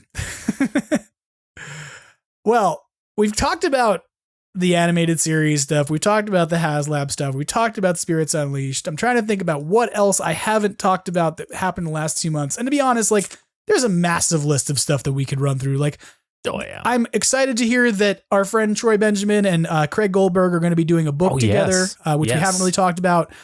Which I'm going to hold off on talking about some of that because the book comes out in July. If you want to go pre-order it. There's 2 different versions of it on Amazon that you can get. One of them comes in what appears to be a very cool firehouse. The other one does not. So, but, that's really cool. They're going to be doing a real Ghostbusters book that is a compendium of the real Ghostbusters of the animated series and the toys and things, I think. Yeah, I think it's a lot about, I think it's a little bit of both. A lot of the behind the scenes of the animated series, getting that going. I heard they got a lot of good interviews into the book and a lot of behind the scenes stuff about the animated series that nobody's ever heard before. And they dug super deep into the Kenner line and how that went from concept to what we actually got and all the behind the scenes stuff about that. So yeah, I'm super excited for this book. Yeah, arguably, you may know more about what went on in the making of this book than I do. So, maybe about a little bit. Like, a little bit. These may be conversations you have had that I have not had. It's going to be a cool book, I'm sure. If you don't know who Troy Benjamin is, then you've never listened to the Cross Rip. But more importantly than like, hey, Troy also has a Ghostbusters podcast. If you don't know this, then who are you? He's also the guy who authored the Ectomobile book. So like, this is not... Book. Yeah, his first rodeo. Yeah, it's a great book, right? Like it's so much for fun. many people, it's the Bible of the Ecto One. Oh, it's so much fun. There's more than just the Ecto in, and they got all the proton packs and gadgets, and yeah, it's a lot of fun. All these in-universe explanations of physics and things that are great. And Troy has written books in universe for like Marvel and whatnot. He did a book on like Wakanda. Yeah, so and Craig, of course, is an amazing knowledge on Ghostbusters toys and pop culture and stuff with this, his own podcast over there and Yes Have Some. So, not that like, maybe this is what we do now. If we keep a podcast running long enough, we figure out how we write a book because there's a precedent for it. What book are we going to team up and write, Tony? Well, you got quite the knowledge on pizza making, so we could start with some pizza and toy making book. There you go. Half the book is making pizza. How to 3D print pizzas. That's hard to say. Don't eat those. It's gonna be bad. Yeah. Well, I don't know. I don't know that that's the future. I don't know that every podcast leads to a book deal, but it's just amazing that that a book like that's even coming out. Yeah. like now in 2025, a history of the real Ghostbusters and everything. Well, and then it's something that's in Dark Horse's wheelhouse, right? Like, this is something they have a precedent for succeeding at because they did Pixel Dan's book. Was Dark Horse? They did his Masters of the Universe book? I'm pretty sure that, that book is on my shelf and their imprint is on the bottom of it. And then after they did his, like, if you've never seen this for folks listening out there, Pixel Dan, who is a content creator and toy reviewer in his own right, who's probably more like one of the original than toy tubers we've talked about. Yeah, he's like the original toy YouTuber in some ways. Pixel Dan's an entire book that was just like all about the history of Masters of the Universe toys. And it's like literally, I sold my toy collection from Masters of the Universe and got this book instead. I was like, I can look at all the same stuff and it's never true. have to box It's a lot easier. Yeah, it's all in one book. So it's a really great book, but it's essentially like a Bible of all of the toys that were ever made with a photo of every toy and stats and facts and all kinds of fun information about the design of those toys. And then they did another one that was like the artwork of Masters of the Universe, the same way we've had like an artwork of Ghostbusters that like Inside Editions did. So think it's really cool that Dark Horse is doing this because they have a prior history of producing really successful books that people within fandoms turn to and look at and go, wow, this is really good stuff. Like, it's not just something where it's like a first time thing for them. They've had prior experience in similar stuff in different franchises. So there's a good sort of template there for what it can be like. That being said, I don't know what's in it because I haven't talked to Craig or Troy about it. So not that they would be like, here's what's in our book, dude.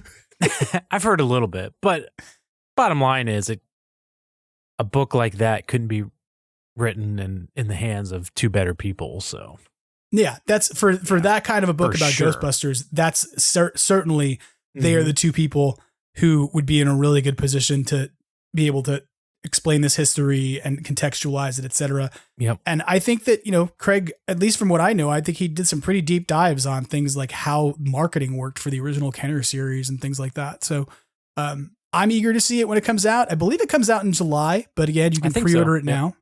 So it's on if you Amazon. want to grab it over on Amazon, it's there right now.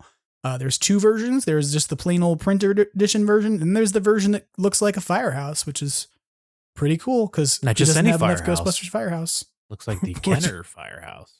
Yes. Yeah. It is specifically the real Ghostbusters firehouse. Yep. It's not just a firehouse. It's the one that fits the theme of the book. The one that you think is very boring. Not the book, the firehouse. You're going to take this off-air conversation we had, throw it into the podcast and make things spicy now, are you? Now we got to handle this. Yeah, I might have said in the last 24 hours that I feel like the design of the Ghostbusters, real Ghostbusters Kenner firehouse is bland and doesn't display well without you zhuzhing it up with a lot of ghosts around it. Whereas Castle Grayskull has an aesthetic in its own right. And think about Snake Mountain. Snake Mountain is badass. Who doesn't want to live in Snake Mountain? It's so metal.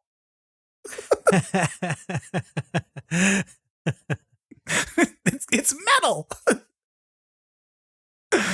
I'm not gonna get yelled at for that. And then somebody's gonna message me and be like, yeah, well, you know what's even blander? The Police Academy house. Nah. You're not wrong. All play sets and stuff like that, cost cutting at every corner, but that thing's built like a brick house, though. I remember when I was a kid standing on it and and doing all kinds of crazy stuff. But that playset was a stand-in for like all of my toys. Like, it wasn't just the Ghostbusters headquarters. It was like everybody's headquarters and everything took place on that thing. But I took my firehouse down from the shelf yesterday, took everything out of it, cleaned all the parts, except I didn't want to detach my railings because I couldn't get them out. And I was like, I don't want to crack them, so I'll just clean them in here. And then I looked at the firehouse and I was like, these floors look weird. I don't understand. And then I realized that all the floors in my firehouse had one tab that wasn't punched in. So none of the floors in my firehouse were actually level. Oh. They were all like at a slight angle. And I was like, oh, this is why the figures keep falling out. Safety tip, everybody. Make sure all the clips are snapped in when you put the Ghostbusters Firehouse back together. Otherwise, you're like, what? It's a great play set. I'm not going to take that away from it, but it's also not Castle Grayskull. And I will continue to say that while I really don't feel like I need a lot more in terms of Ghostbusters merch, and I said last year before we put the podcast on sort of hiatus that the Ecto 1 was the last piece of Ghostbusters merchandise I needed. I went on the record and was like, I don't need to buy anything else after the Haslab Ecto 1. It's the only thing I need that's left, and I'm done with Ghostbusters collecting. I could probably be talked into what I have dubbed Firehouse Origins, which is like doing the Masters of the Universe Origins treatment that they did to Castle Grayskull and zhuzhing it up and giving it electronics and making all of the stickers that existed in it actual props and things that it came with. If they did that with the Ghostbusters Firehouse, I'm not going to lie, like that would compel me to reevaluate why I'm displaying the old one when I could have something so much cooler. But makes a lot of sense. I mean, I'm just saying, working fire pole that doesn't require spirals, okay? A Firehouse Origins style would be amazing. Yeah. I'll pay for a battery operated fire pole that goes up and down. There could be a lot of battery operated things going on inside of that. You could make a battery. You could go crazy with the containment unit. You could go crazy with the doors, and you could have a light up sign on the outside. And don't get me started, Jim. Don't get me. You could figure out some way for the Ecto 1 to be able to roll in and out with its chair installed on top. Which, to be fair, if you're displaying the firehouse and you don't want the Ecto 1 to roll out of the firehouse accidentally, putting the Ecto 1 in and then putting the chair on top of it works really well, because then the chair traps the car in the house. That was a design feature. I don't think it was that. It's like I don't think they had the intention. It's the Ecto 1 kickstand. I don't think that they had the intention of a 45-year-old man storing it on the fourth shelf of a bookcase 5 feet from the floor when they designed it. I think they thought that kids were going to sit on the carpet with it and probably break the pole.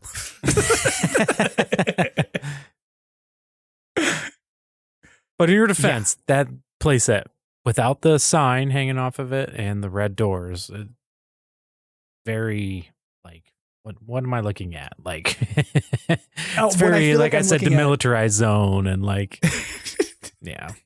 I feel like I could get one and I could take all the accoutrements off it, beat it up, make it look like shit, and then be like, this is the Skid Row Firehouse. That's actually, the Police Academy one. That's the Police Academy fire. You're right, because the Police Academy Firehouse actually does look like it looks exactly like Engine 20. What is it, 23? Yeah, it looks like Engine 23. Now I want one just for that. I want to make an Engine 23 Firehouse. I'm not gonna lie, I do too.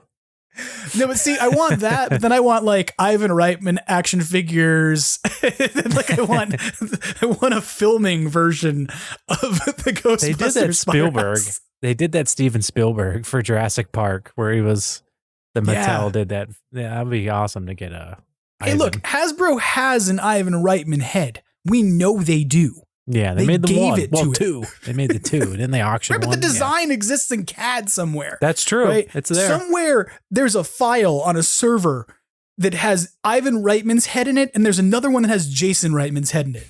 And if Hasbro ever goes out of business, you and I are going to buy that IP, and we're just going to produce Reitman figures. Yep. Here's Ivan when he directed Twins.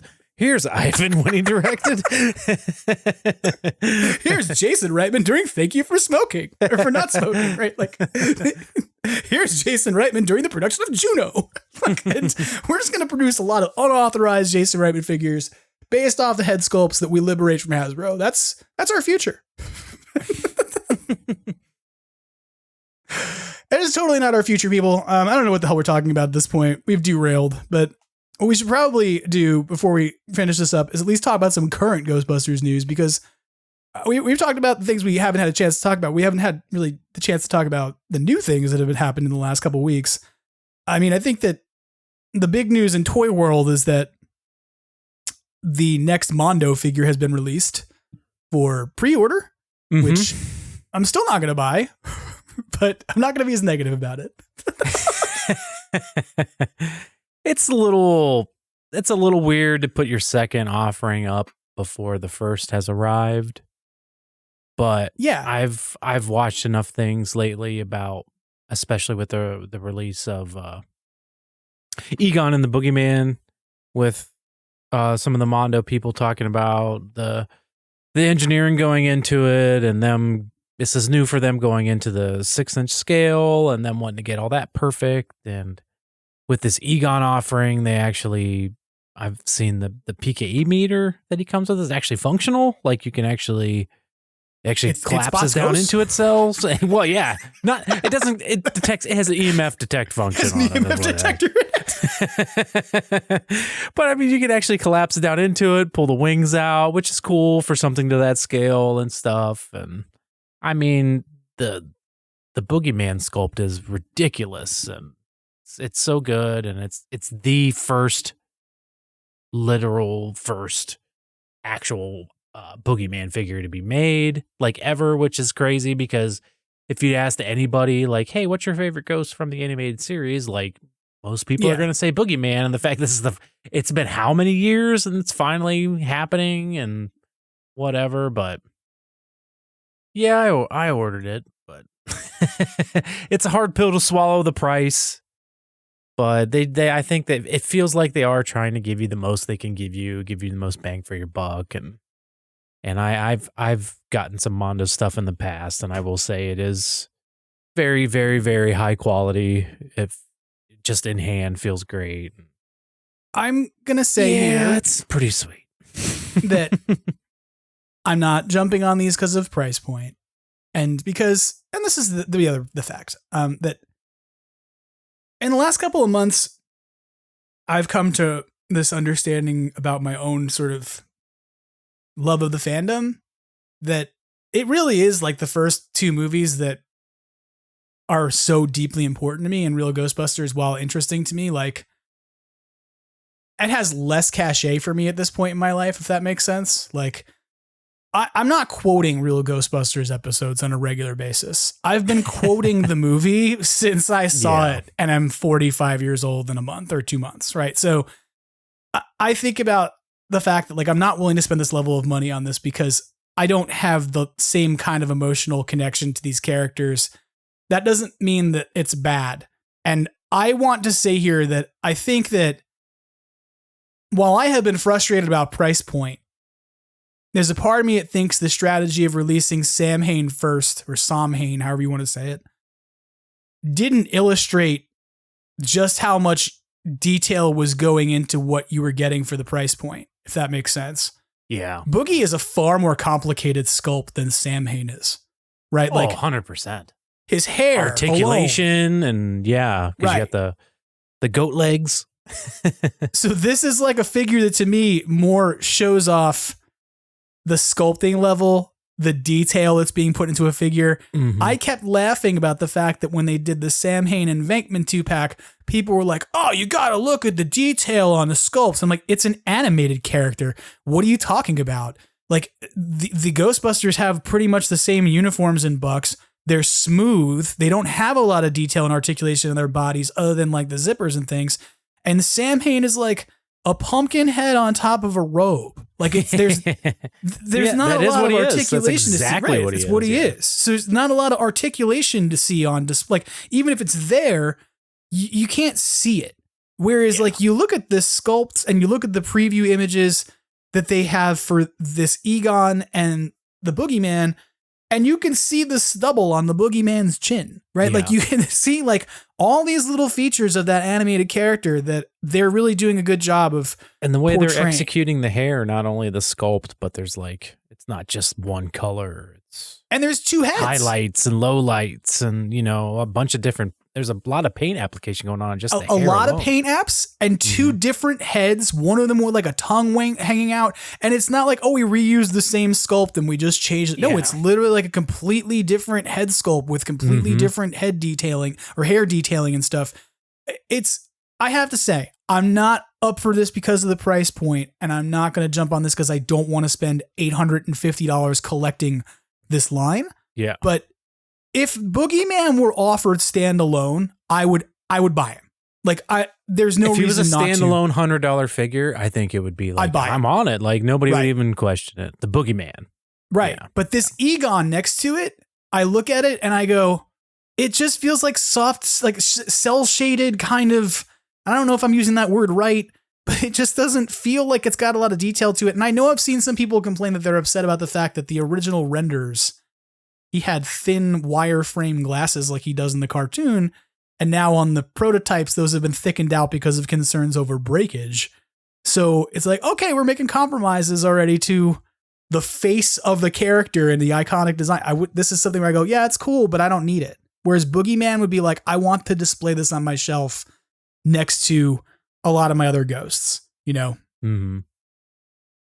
Yeah, I think with the Mondo, it looks like almost every piece has got a touch of paint on it. Like not hardly any of it is like mold color, like straight out of the factory. Here's the mold color. That's it. Boop, go. It's like they put some, if it is, they put some shade into it. They put some texture to it with the paint. They do something to it. So each part of this thing is, you know, detailed and has has attention paid to it. And yeah, and I think I speak for a lot of people, and I've heard the Mondo people say this too. Like the people buying the real Ghostbusters stuff are people that are new to Mondo in general, haven't really ordered any of their offerings. And I was one of those people. I've appreciated Mondo from afar, but like the price points kind of, you know, made me stay away from a little bit. But they just released that Real Monsters set, and I was a big fan of that cartoon back in the day, and I love the designs, and I think it's really fun. And I jumped on their set, and I got it in hand, and I was very, very, very impressed with the quality that I got, and the paint application, and the attention to detail, and quality, and swappability of parts, and the way, you know, you can display it, and everything looks, and if they give the real Ghostbusters this kind of attention and the way they executed the Real Monsters set, I think we're in for some really, really awesome stuff. And I kind of wanted to hate these. Honestly, like, you know, there's a lot of things going against it, price and, you know, whatever. But from having some Mondo stuff in hand for the first time and having these on pre-order, I'm really, really excited. And I think Ghostbuster fans and people like us who haven't really experienced Mondo that much to get these are going to be very, very happy. I think that that to be fair, it may be easier to hate the next one more because it doesn't have Boogeyman in it. I'm kidding. Yeah, I think they might have missed the ball on maybe like some of the teases coming up next with, you know, I think Winston could have came with something different, but yeah, that's another argument for another time. But I think too, like, this is a thing I think is kind of amusing. So I never would have caught that there is a small ghost being sucked into the trap as an accessory that comes with this, right? So like there is, of course, you get your Boogeyman. You also get one of the introduction ghosts. So the ghosts from the intro to the cartoon, they give you that as like a mini ghost that goes along with it, the blue one from the intro. So that's cool. And then you get your ghost trap, your pedal, and then a little cartridge that can slot into the ghost trap that has a ghost being sucked in. So it looks like a ghost is being trapped. Yeah. I never would have put two and two together on this. And this is how I know these figures are not really for me. It's not like, is that like who the ghost was getting sucked into the trap with this set? I didn't know who that was. I had no idea who was being. I had no clue. But the minute they published that image, right, the Buffalo Ghostbusters and Dan over at Buffalo Ghostbusters made a post. They were like, "Hey, this is Louis the gangster who's being captured in the opening moments of the same episode as Boogeyman's episode. And I was like, this is who these figures are for. It's like, this is exactly what these figures are for. Is somebody who looks at this and goes, oh my God, look at that inside reference to, it's oh, gotta man. be him though. Out of all, it is him. It totally is him. Like you can go back and look frame by frame, and the only difference between is the cigarette, which there is no way in hell that at this point Sony is going to be like, yes, produce cigarettes on toys. Like that's not a thing they're going to do. Adult collector be damned. I bet you there's no way they put a cigarette on there. Arguably, they could have been like, hey, it's okay to put a cigarette on it because this is not a toy. It's a posable figure. But like they didn't because they don't want the liability, I'm sure, or the concern. They don't want their characters associated with smoking because they're a movie studio. I get it. There's liability for that and reasons that you have to pay money if you do things like represent smoking in movies these days. And so you don't want that on your toys. But like, it's kind of funny to me that was something that they did and that the most hardcore Real Ghostbusters fans I know picked up on, and it was the thing that let me know it was okay for me to not buy these. It was like, it was already okay. I already knew I wasn't going to. I made that decision where I went, hey, where's your separation point on what you do and you don't identify with? I would have never in a million years would I have said, oh yeah, that's from that. That's who these figures are for. And that's not said in a bad way. It's said with a lot of love that like, if you love the Real Ghostbusters so much that you remember every single ghost who appeared for all of 45 seconds, then these figures you should totally buy. They are for you, for sure. So that's my kinder, gentler version of I'm not buying these. No, I didn't recognize this guy either, but I think this and then the Venkman comes with like Slimer getting trapped. Yeah. And like the ghost it's Sam Hain getting trapped, not Slimer. Yeah, no, it's Sam Hain. Slimer just comes with him, I think, is like an Slimer accessory. is the accessory goblin that they have to say. For some reason, they're not allowed. Seems a little weird. I don't know, legalities or whatever, but yeah, to get that goblin. But the ghost getting sucked into the trap is genius. Like, it's brilliant. And that comes with your standard, not the time edition. I mean, you get it with the time edition also, but like if you order just the Buster itself without the Sam Hain or Boogeyman, you're going to get the ghost getting sucked into the trap too as an accessory. Yeah. And that's just, I mean, I love it. I could see that being like something, I would love to see that at a larger scale. Like a Haslab trap accessory that you could put like a Slimer or something with some effects and lights and stuff getting sucked into. I think that would look really badass. When are you making that? The idea just came to me as I was saying it. So do you want me to keep this in the podcast? I think it's a brilliant so somebody rip that off from you, or do you want to have me edit cut that out so that I can keep that idea to myself? No, but no, I think it's brilliant. And the fact that it's coming with this line and it's included, I think that just shows that I think they were kind of handcuffed with a price point, had to meet it for requirements and legalities and whatever. And the fact that they're throwing in things like this to try and make it worth your while is really cool. Yeah. Yeah. And so that's my softer, kinder, gentler version of it's not for me, but it might be for you. Right. Like, and that's it's a new Extraplasm, everybody. We got a new culture going on over here. The new and improved Extraplasm. Just because I don't like it doesn't mean you won't.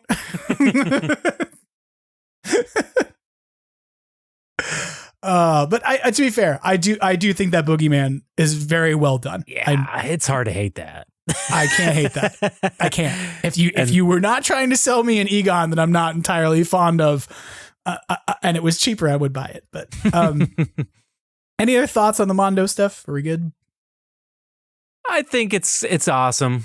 I mean, it's how many years has it been since the animated series came out? 30 plus. I mean, it's awesome. It's crazy. It's taken us this long to get stuff like this, but yeah, I can't wait to get them in hand. Yeah, hopefully soon for Venkman and all that good stuff. I'm eager to see folks who want them get them and be happy with them, because it is nice when people get the things they want and they are into it. So seeing the other stuff that Mondo's done, and is doing, like especially with their Turtles line. They're doing the Sofubi style turtles, and the turtles look great. Not so much the turtles themselves that I'm excited for, but like what they did a Ray Fillet, and I think they just showed off like a Baxter Stockman, and like it's Sofubi style, crazy, more stylized, and I would love to see a real Ghostbusters treatment with something like that, like a Stay Puft and the Slimer and some of the ghosts and stuff. Not so much the guys. I think we're kind of good on those, but to go crazy and maybe some deep cuts and see a crazy stylized ghost, that would be that's kind of where I'm really at this cool. point. That's like, right. That's what I want to see. Dudes. That's what I want. I got enough of these dudes. I want like I got enough. Way too many dudes. It's a sausage fest over here. It's not that I'm not like, look, I'm not going to cover every single product at this point, probably either. Is a good way to put this in terms of how Extraplasm operates on a monthly basis, right? Like, if you want to see what's going on with every single product release that's happening, go over to Ghostbusters News by all means. Like, Jason's got reviews of everything. He does a fantastic job, right? Like, he's showing off like the Star Ace figures this week, I think, or something. And he's got like 2 great videos up where he's reviewing the most recent Trick or Treat masks of the Librarian Ghosts and Stay Puft, right? So like there's great merch out there, but I'm probably going to talk more at this point about stuff that like I intend to get with, right? And it's like a PCS statue. I'm never buying. I don't have $600 for one. For a quarter scale. $400 for 4 of these dudes, right? Like that's insane for me. So I'm happy to, sort of see people get the things they want. I'm hopeful that we'll start to see a diversification of like who's going to get the toys and license in the future and stuff, because you and I've talked about this off air. I have this really great set of a really great Jada action figure of Mega Man that I bought this weekend for $20. There's tons of points of articulation, came with a boatload of accessories, and it cost me $20. And I was like, why can't I have a ghost in the same 4-inch scale that comes with cool stuff for $20? Like, I don't need another Ghostbuster. Just give me like a couple of the animated series ghosts for $20 to $25. Like, and have them come with some cool accessories or whatever, Yep. But whatever. It is what it is. Yep. Speaking of navigating legalities, as you brought it up a few moments ago, and because it's also kind of Mondo related, because as we recall, one position I'm not going to change my mind on is that Mondo is still luxury Funko. So I want to talk about the Funko Pops for a second, and not for long, because I didn't buy them. I said I wouldn't buy them. I'm done with Funko Pops. They're finished in my life, and I'm not going to buy any more of them. Yeah, I didn't get them either. But I thought it was really interesting that when they were advertised, the stream colors of those figures matched the Kenner figures. And everybody was very excited about it. Yeah, that was one of the coolest parts. It was like, oh, it's so cool. They look just like the original figures. And I was like, yeah, except this is probably Icarus flying too close to the sun. Maybe. Because now you are Funko referencing the master toy licenser's product. You're not referencing the cartoon. In the cartoon, they didn't have different colored streams. That's a toy thing. That's entirely a Kenner thing. It's the only place it ever came from. And then all of a sudden, when the figures came out, what do you know? Colors didn't match anymore because Ray's stream didn't match the one that he had in the cartoon. And people began complaining and saying it was an error. And then Funko put out a statement saying, no, we changed it. It's a design change. And then Entertainment Earth began offering returns. Oh, really? I didn't know this was going on. Yeah, they were like, this is not as advertised. If you'd like to return it, you can return it, right? Because it's not as they said it was going to be. I jokingly said when they put out the design that it was either an homage to Hasbro or a quiet fuck you for the legal dilemma that might have been going on over the Mondo figures and whether or not they were impeding upon Hasbro's license. So I find it really fascinating that when these actually went to production, by the time they got there, somebody interceded and said, whoa, wait, we got to change the color on at least one of these because otherwise... And maybe that's not why they did it. Maybe it was just cheaper to produce more yellow streams than orange. They changed. What did they change it to? It was supposed to be orange and instead it's yellow, I think. So he matches Egon now as opposed to matching his original character. but it means that no longer are each of the I characters think Winston's a representation of a Kenner figure. I think Egon's pink. I think, Winston oh, maybe is you're right. yellow. It is pink. So if it's who's yellow then? Is it Winston? Winston. Yeah, it's Winston. Sorry. Yeah. How dare so you? He has. Sorry. Again, if you remember the colors of the streams that each of the Ghostbusters had in Real Ghostbusters, then the Mondo figures are for you. Yeah, I kind of remember at least two of them, and then like by like the art of elimination and. I mean, to be honest, part of my reason for getting this all wrong right now is I'm looking at who's on my shelf, and I've realized that everybody's holding the wrong colored stream. You're fired. So, fired. Everybody's holding the wrong colored stream on my shelf. So, yeah, whatever. What are you gonna do? I don't know what to tell you. No, I didn't know that was going on. That's interesting because that's one of like the one of the features that almost made me buy these. Yeah, it was what made a lot of people go, "Oh, that's cool," because they're like my other figures. But if you think about it, it's when tricky. Funko makes a He-Man figure, they are working alongside Mattel, right? Like they are saying, "Hey, we're going to make a thing that's like your IP, and we're licensing it from you," right? In this case, Funko licensed the IP of Ghostbusters and of Real Ghostbusters. But if you're going to make those color references, you're not referencing the cartoon anymore. Yeah, you're referencing your competitor's toy line. Yeah, if you really think about it, there's a lot of hoops you got to jump through for these guys. Whether it's Deke and Sony, Columbia, and then Kenner did their own thing based off of said franchise, and back it's it's probably a nightmare. Did you see the commercial for these that came out? No. There is a commercial. If you haven't seen it, I will actually tell you the commercials. The commercial's great. They made a Funko commercial that's animated, and they brought back the librarian ghosts and the Slimer ghosts and the Funko and the Stay Puft 10-inch, and they did them all in CG. And so the Real Ghostbusters are busting those ghosts like in a house in somebody's like toy room and in their office and across like their computer and stuff. It's really well done. Hilariously, they don't all have different colored streams in that either, because they all have Neutrona wands that shoot streams as you would expect from the movie, as opposed to the ones they have as toys. But it is arguably the most fun thing I've seen Funko do in a long time was the commercial for these. I'm like, I'm not buying them because I can't have any more of these inanimate things in my house. But they made them look really cool. I made them look fun. And I have to say that the thing I was most excited about was I went, oh, you're telling me you just advertised that these go with a whole bunch of out of print Funko Pops? Thank you. I wanted to sell mine. It's like, thank you for creating an eBay market. I really appreciate you for doing that. I've got extra crap to unload. So they're in stock now. If you haven't picked them up already and you want to grab them, you can get them over on Amazon for sure, for like $9.95 a piece. It looks like $903. Wait, this is funny. Egon is $903. Ray is $903. And Peter is $903. They're all on sale for 30% off. But for some reason, Winston is $17. Don't buy weird. Winston on Amazon. Instead, go over to Big Bad Toy Store or Deep Discount or any other retailer that sells Funko Pops.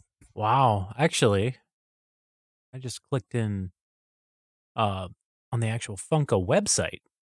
They're all 50% off. You can get the Real No way. Ghostbusters, yeah, for $10.80. But they also have some of the older ones.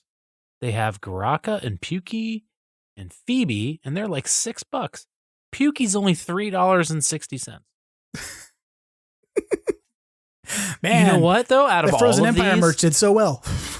out of all of these though, that Pukey Funko Pop is really good. Like it's almost like just a Pukey figure, like a regular, Right. not even like stylized Funko Pop or anything. It's the best one out of all of these, and it's only $3. $3. If I didn't already have it, I would totally be jumping on it right now. But yeah, if you don't have these, even the Garaka ones for a Funko Pop, it's not bad. Well, I've joked that it's the only Garaka figure that exists. The only real one, yeah, I think it is, isn't it? You said the only real one as if anyone ever actually released another Somebody one. tried one day, but Somebody tried. They didn't actually do it. somebody tried. Not that I'm not saying that I don't have one, but I don't know. I don't know. But yeah, it's pretty good for what it is for a Funko Pop. I mean, that is a big asterisk you have to put on that. For a Funko Pop, it's pretty good.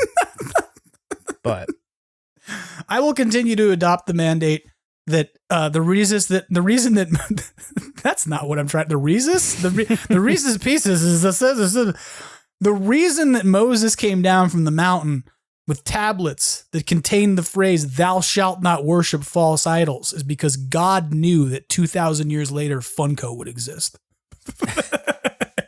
and you know what? That's the next Funko Pop they're going to release is Moses with Moses. tablets. They're doing the Ten Commandments figures. There probably is one already. Why am I even joking about it? Let's see. There needs to be a Charlton Heston figure now from the Ten Commandments. He comes with 2 stone tablets. And then they're going to release the variant- stone tablets as Funko Pops himself. So it'll be a tablet with little black eyes on it. The variant version has been hit by lightning or something. Glow in the dark tablet. Oh God, we probably just willed that into being. The Funko monster is going to do that now. I just searched it. It doesn't exist. So That's good. That's good. You know what else is it's $3.60 crazy though that I on was the searching Funko it website? like didn't know like it might exist. You know what else is $3.60 on the Funko website right now, other than Pukey, is Ray in the outfit he never wears in Ghostbusters Frozen Empire. Repossessed outfit. Yeah, he never wears this outfit, but there's a Funko Pop of it. I digress. It's only $3. $3.60. Buying it. There's probably shipping though. I mean, remember, you go to Amazon and get the same thing for $5 and there's free shipping. So, yeah. and you're gonna be like, but the box, it's a Funko Pop. The box has got to be perfect. If it's not perfect, then it's not even a Funko Pop. Oh God. I wanted to talk about one other thing before we wrapped up this week. And it is a newer piece of news. So new that it's fresh. It's hot. It's from today. Nice. Ernie Hudson wants to get down and dirty. Down and dirty, baby. We should have put this first in the podcast rather than last because it's like the most funny thing to talk about. But we had a lot of stuff to cover. It's been 2 months. So sorry, everybody. I'm really interested in this recent interview that he had with Screen Rant while he was at the WGA Awards, where I like this fact that I feel like Ernie Hudson is the only person sometimes talking to me honestly about Ghostbusters. Yep. I really do. Or at least one that you can like believe. Yeah. Because like, Dan Aykroyd did it for years and years and years, but Dan a lot of the Aykroyd stuff talking he about said didn't happen. Or Dan Aykroyd talking about Ghostbusters is like Dan Aykroyd talking about vodka. He's like, it's great, drink it. Like, we're gonna make more of it. There's diamonds in it. filtered through diamonds. They're not in it. This Ghostbusters movie was filtered through diamonds. Took the whole screenplay and ran it through a diamond mine and just whatever. That's what Afterlife was, or not Afterlife. That's what Frozen Empire was missing. It wasn't filtered through diamonds. And then, like, I'm just gonna say it. Like, this is nothing negative about Jason Reitman or Gil Kenan, but like, they're directors. Of course, they're gonna talk positively about the movie they're making. They're not like, well, here's what I really thought I could have done, and I could be more critical about the way I did this. But like, that's not typically what goes on.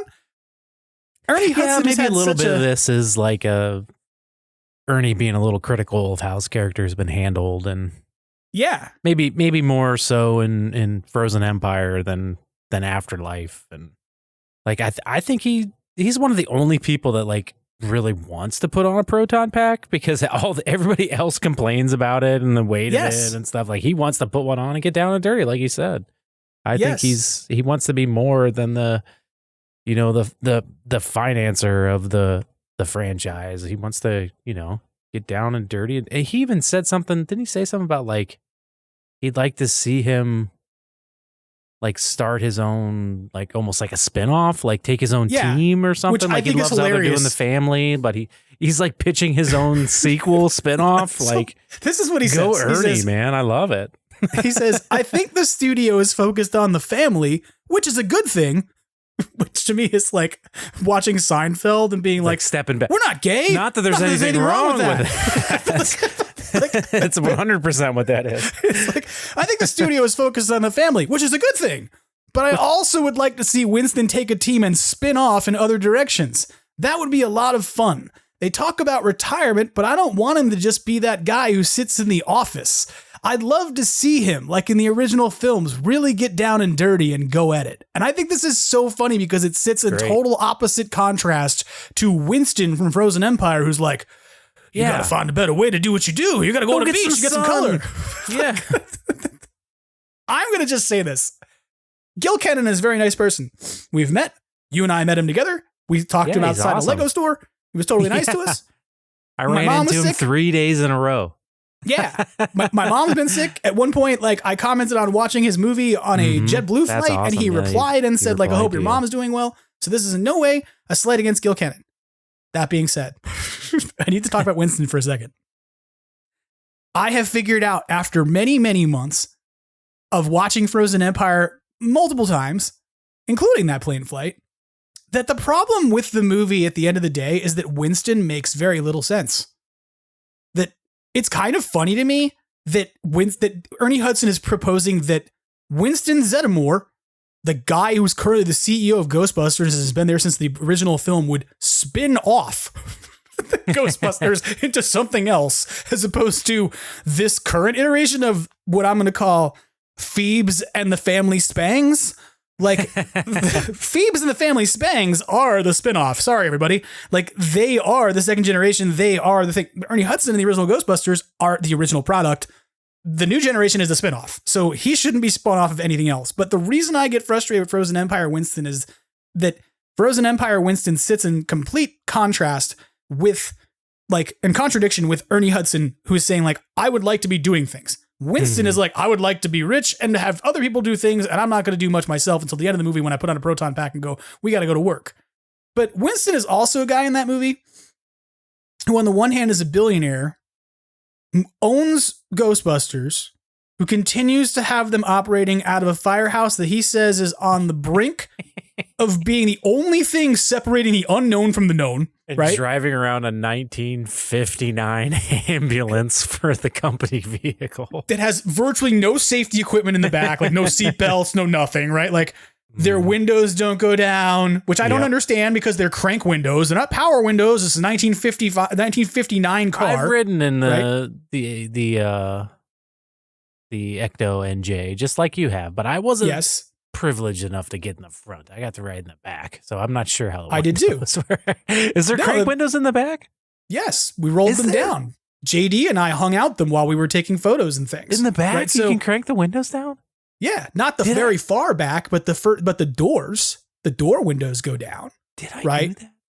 So when Trevor's like, the windows won't go down, you're like, why? Do your arms not work? Like what happened to the crank windows that they don't go down anymore? So that's how dilapidated this vehicle is, right? He has them living in the firehouse. He has people coming by to work on a containment unit he knows is failing. He doesn't tell them about it. He's just keep putting ghosts in it. Keep going, right? Why is that a secret? That's what bothers me. But then it is only when Ray takes kids to a library that Winston is like he knew. You could have been killed. Those kids could have been killed. And it's like, dude, did you see the first 5 minutes of the movie? He was just taking kids to a library. Winston makes no sense in the current contemporary version of Ghostbusters. Not because he's a billionaire. I wouldn't say no sense, successful. but I see your argument. Yeah, he doesn't make any he has no consistency. I see what they're trying to do with him, but I don't think it's 100% working. He needs to be Winston like he was in the first two movies. That's the guy, the guy. He can even be rich. I don't care. No, but he I needs think it's to cool. also be like, we need to show up and get things done. He needs to be, I love this town, Winston. Right? Like, and if there is like Ready to Believe You Ray as an action figure, I need this to be, I love this town, Winston. No other Winston will do. I think they were trying to, give his character some progression and evolve and become something bigger than he was. There's that big chunk of time between the films and all that. So I think what they were doing was like they were trying, I wouldn't say do him a favor, but do him right, do him justice, give him, build him up. Right. But I think Winston just wants to be a guy with a pack on and out there, getting slimed. He's fit. He's a fit man for his age. He's in amazing shape. Looks amazing. He wants to take advantage of that. He doesn't want to be a guy in a chair in a suit. What He do should they be do looking all at that? Ray and saying, listen, man, I know you might have gout, but I don't. If you want to tell me that Ray can't bust ghosts anymore because Ray is too fat and out of shape, I totally get it. I mean, at this point in Ernie's career, he's probably really, would you say he's best known for Winston? Out of all his roles in his film career, so, probably arguably, up there and his top ones. And to be strapped behind a desk wearing a suit, he want that. Name me 3 other roles that Ernie Hudson has played that you would say is memorable for you. He was in Oz. I don't know what his name was, but he was in Oz. He was in some weird space movie about some space pirate movie. You're not allowed to say he was in a weird space movie and say you're naming the movie. He played Patty's uncle in Answer the Call. That's a cameo walk-on role. You're not even going to give me Congo? Come on, man. He was in a Key and Peele sketch. He was in Congo. He was definitely in Congo. Yes, I do. I have that figure. I don't know how I forgot that one, but yes, Congo.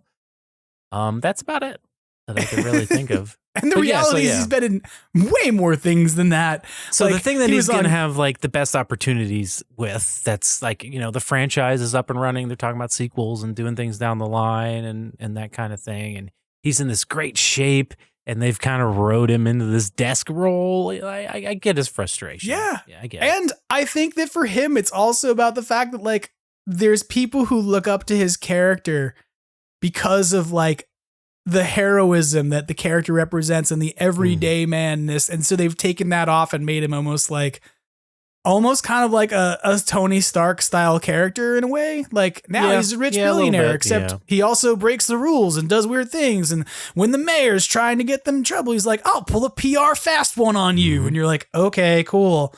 Right? He has seen shit that'll turn you white. So. I agree with Ernie is my point here. I think the studio is focused on the family, and I would love a break from that. I think something different. Pitched the perfect Netflix series. Yeah, I think you can keep the Spangler family stuff going, and you can keep that in the films, keep that doing what it's doing, and be fine.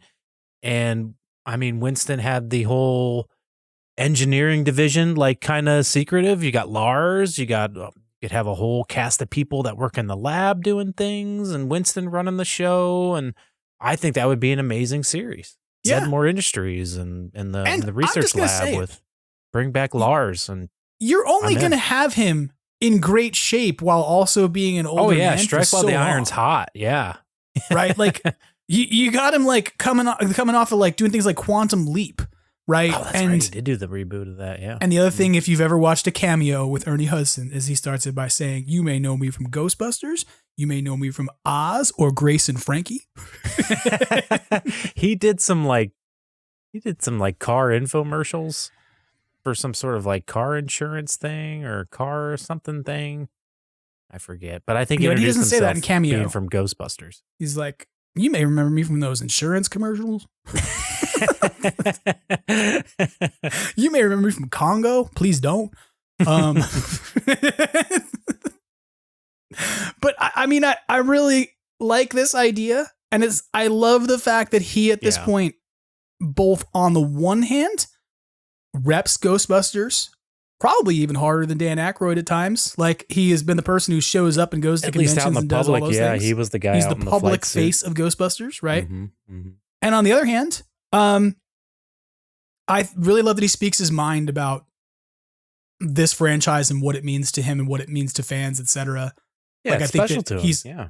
it's special to him, and he's like earned that right after walking through the fire he walked through of sort of battling with the studio and things in the 80s, and while still then going out like through the 90s and being like, well, I'm going to go do conventions in a flight suit. Mhm. I'm going to go take lots of photos. I'm going to go sign lots of cars and sit in people's Ecto 1 and take photos and meet people and get with the folks. It gets me paid, but it also lets me engage the people who appreciate and like me. And so I would love to see them give him something. I would love to see them give him something that is something the fans will appreciate and like because they liked his previous work. You He's know, earned and it. Yeah. like, to me, he's earned that. Even if you were to do like a one season order as like a pilot to see how it went, there's so many other Ghostbusters things that get made and paid for that fail. Do they even make pilots nowadays? I think they still do. Do they? I think that, yeah, I think so. I just think Like, that it seems like it's like they make a whole like first season of stuff and then just cancel it. Doesn't do I don't know. But even then, like, you could do that. Like, But this anyway, is yeah, not like to you're like saying, yeah. throw hot shit at. I was trying to find a different noun and I didn't. Oh, well, Throw spaghetti. At Throw spaghetti companies at the that wall and see what make sticks. things that don't do well, but like a lot of money is invested in some Ghostbusters products and projects that will never really succeed, right? And Yeah. like, I'm thinking in the last year, just like Rise of the Ghost Lord, I don't know how much money got thrown into that by Sony, by Dreams, by everybody else, and it's like a total failure to launch thing. And now the company that makes it is just kind of, we don't exist necessarily. I still want to play So, that though. I'd still like to see what it's about. yeah, but who knows if it'll exist because it's all like server based or whatever. Yeah, Like, it's hard to get to it. I mean, you have to own a PlayStation VR. It's or a MetaQuest, right? A MetaQuest, particular piece yeah. of hardware. So, but there's a lot of other things that money gets thrown into that you could argue are either successful or unsuccessful. And I would argue that a 10 episode order of Ernie Hudson does a budget friendly television yes show where already. they bust ghosts every week is totally more worth it than a lot of other things that they've spent millions of dollars on, Yep. So If Zedmore and the research lab, I think you could have a easy to do an 8 to 10 episode streaming series. Do a lot of stuff with it and be super fun. And Ernie would be totally down. If he's arguing, if he's saying this stuff, and then I think the last statements he was talking about was about the animated series, where if they're going to do anything animated, he wants to do the voice. So yes, if he's arguing for that type of stuff, he's totally in for anything like a series or whatever. I think they should do it. I think he likes doing television too. I think that there was the point in his career where he did he was more of a film actor and he was on more film projects. And then he went into sort of the convention period of his career after a lot of the films that he did in the 80s and 90s. And when he came out of that, he found that he could work on television series locally within LA or whatever, or go shoot TV series for a block of time and then come home and do his conventions and stuff and have his time in his schedule. So I don't know that for sure. I'm sure there's people who have a better understanding of Ernie Hudson's motives, but some of those people might have eaten avocado toast with him for all I know. But shout out to our friends who eat avocado toast with Ernie Hudson. But tame it, unit. I think I would like to see this idea, but what it made me start thinking about more is that I'm not like, oh, I hate the Spengler family. But I think that story's been told. Yeah. Yeah, it's kind of like Star Wars with the Skywalker saga. Like, is only let's see some other stuff. At least, like, I think you could way easier do that in the world of Ghostbusters. As far as franchises and Zedmore Industries, and Egon is one of 4 dudes who started this. So, like, the continual focus on the Spengler family makes it seem as if like Egon was essential to any of this happening. And I'm not taking away, like, he has the technological designs and things like that, but like how do I put this? It's not Egon who talks about the ionization rate of a spectral entity and whether or not if it's held constant, you could hold a ghost indefinitely. Do you remember who it is? Who actually says that? Ray, right? Is it Ray? Pretty When sure. they're after the library and Yep. Crunch Bar scene? Because he says that would mean we could bust some heads in a spiritual sense, of course. Mm-hmm. Right? So now I have to look because it's going to bother me. Because I'm like, if I talk out of turn on this, then I have to edit things. I don't want to edit things. Is it the That Crunch sucks. Bar scene or is it the Fate Luck Karma scene? Columbia. This is the phrase. This is the quote. And it is Ray who says it. Well, this is great. If the ionization rate is constant for all ectoplasmic entities, we could really bust some heads in a spiritual sense, of course. That's the Crunch Bar scene.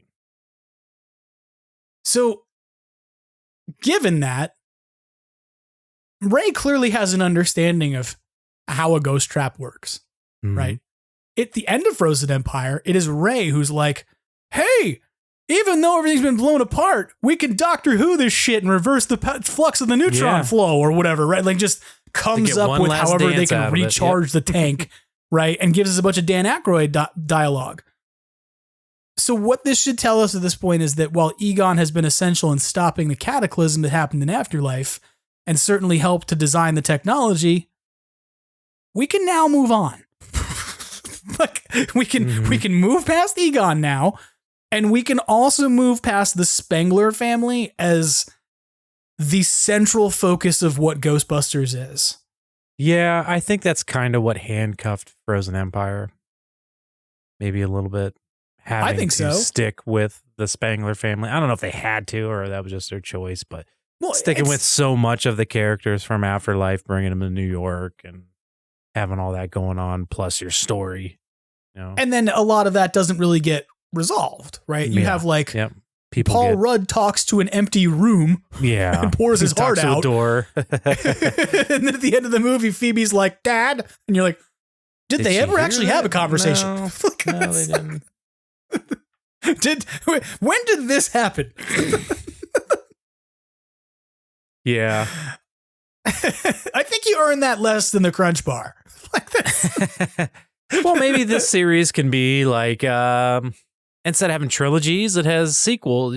Just two movies. You got Ghostbusters Yeah. 1 and 2. They go together very well. And then you got Afterlife, Frozen Empire go together very well. Now maybe we can move on to something different. And I'm not even saying don't have these characters involved. Exactly. I just mean like there's they don't nothing need to be wrong the with central having Paul focus. Rudd and all them. Yeah. Yeah. Mm-hmm. I don't need another Phoebe story. That's a way for me to put it. Is like True. I True. don't need another, and that's the point where we're trying to find the way to connect a younger audience because hey, here's a story of a teenager who's going through some stuff and you can find your point of identification. But if you don't develop that out enough, then there's no point of identification to make, right? And if you overdevelop it, then the Yeah. people who are there for a Ghostbusters movie don't really get what they wanted. Like, so It felt like a lot of Frozen Empire was a lot of ideas that were great, but each one needed more attention put into it and, could have stood alone in its own series / movie or whatever. And having a bunch of that going on at once, not enough attention and time was paid towards certain things. yeah. That being said, Yeah. That I being still said, enjoyed it. loved it. I still enjoyed the movie. No, I mean, look, I still enjoyed it.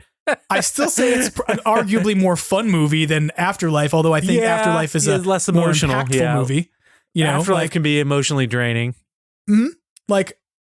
But that does, again, I love that movie too. Yes. If after several months of rewatching Frozen Empire, I might re-rank it on my Mount Rushmore of Ghostbusters movies. Like, is this really your Washington or your Lincoln? Or, is it like one of those other guys whose name you don't even really know on Mount Like Rushmore? Hamilton. Some people out there are like, dude, you are not allowed to teach anymore. You don't know all four dudes on Mount Rushmore. And I'm like, I know who they are. Franklin. Egon Spengler, Peter Venkman, Ray Stantz, and Winston Zedmore. Those are the four guys on Mount Rushmore. On my Mount Rushmore. What are you talking about? So the final thing I wanted to talk about this week before we wrap this up is not really Ghostbusters related. It's tangentially Ghostbusters related. Did you see Bill Murray's Super Bowl commercial? Yeah. The Yahoo one? Mm-hmm. Yeah. Mm-hmm. What'd you think of that? Weird. Random. Like, why? I mean, I'm not complaining, but why?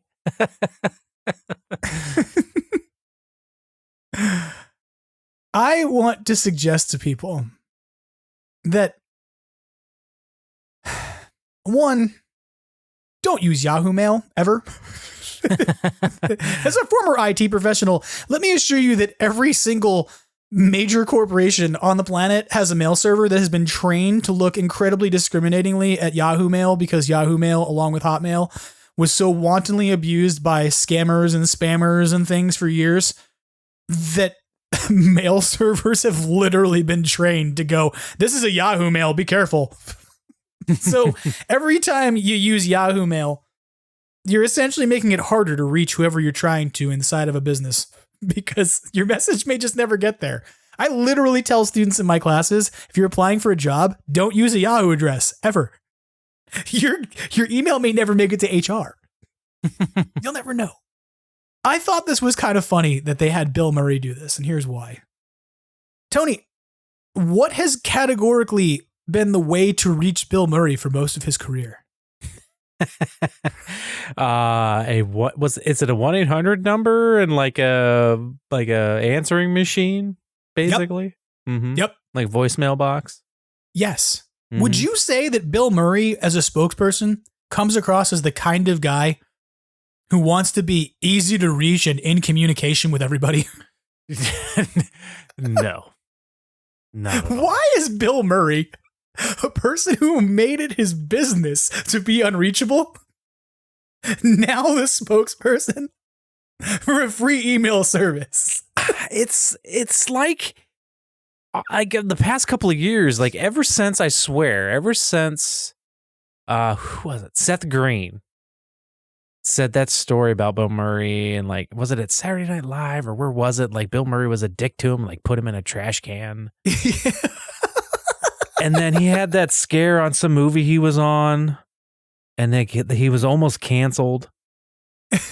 Or whatever happened to him. And the entire was movie got scrubbed, right? Like, yeah, he was kind of just being inappropriate or something, or just being, and he said something about you can't teach a dog, an old dog, new tricks. I believe a quote from Bill Murray was. The story was, as I remember reading it, that he kept engaging in physical comedy with somebody who didn't want to. What he was doing was making somebody uncomfortable, and he wasn't stopping. And he said something along the lines of, you can't teach an old dog new tricks, or something like that, or whatever. What he said was that he did not want to be a dog, an old dog. Yeah, something like that. Like, yeah, I think there's we don't know. I don't know. I don't know. And like, in the reality is in a workplace environment, like you don't get to do these things. No. It was always weird that he chose to take the narrative on this first. We didn't hear the person who complained or felt uncomfortable talk about this in public because it was a private thing that happened to them. But he began doing a public campaign about how he didn't want to be an old dog who couldn't be taught new tricks, and told the story on her behalf, which was also was weird. very odd. Very weird, right? We just never talked about that because it was like, what's the point? Yeah. But it was kind of odd that like the guy gets accused of doing a thing, and then he comes out to tell the story. He's like, yeah, I'm the Alexander Hamilton of this thing. Of course I fucking cheated on my wife, but here's why I didn't commit fiduciary wrongfulness. And you're like, okay, cool, Hamilton. So that whole situation to me is weird. Leaving it aside, though, it wasn't what I was thinking about with respect to this. Well, right? that's what I think has started stuff like this, is what I was getting to. Like, ever since that, he was kind of hard to get a hold of. Kind of had like the only thing you had was like stories and stuff of Bill Murray, and you could never really get a hold of him and whatever. And then that happened, and it kind of seemed like he kind of made more of an effort to be more approachable, more easier to get a hold of, doing more things, more out in the public.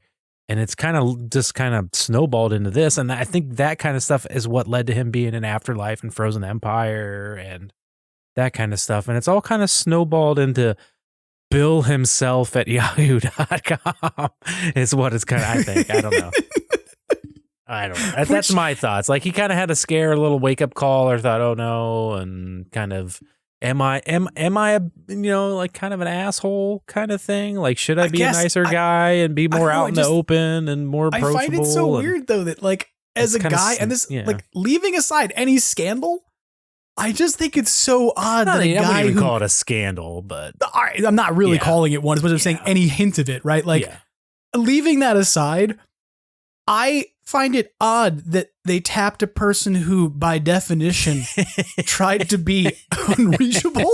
Yeah. To be the spokesperson of a free email service. It's like having a turtle advertise your running sports shoes. car.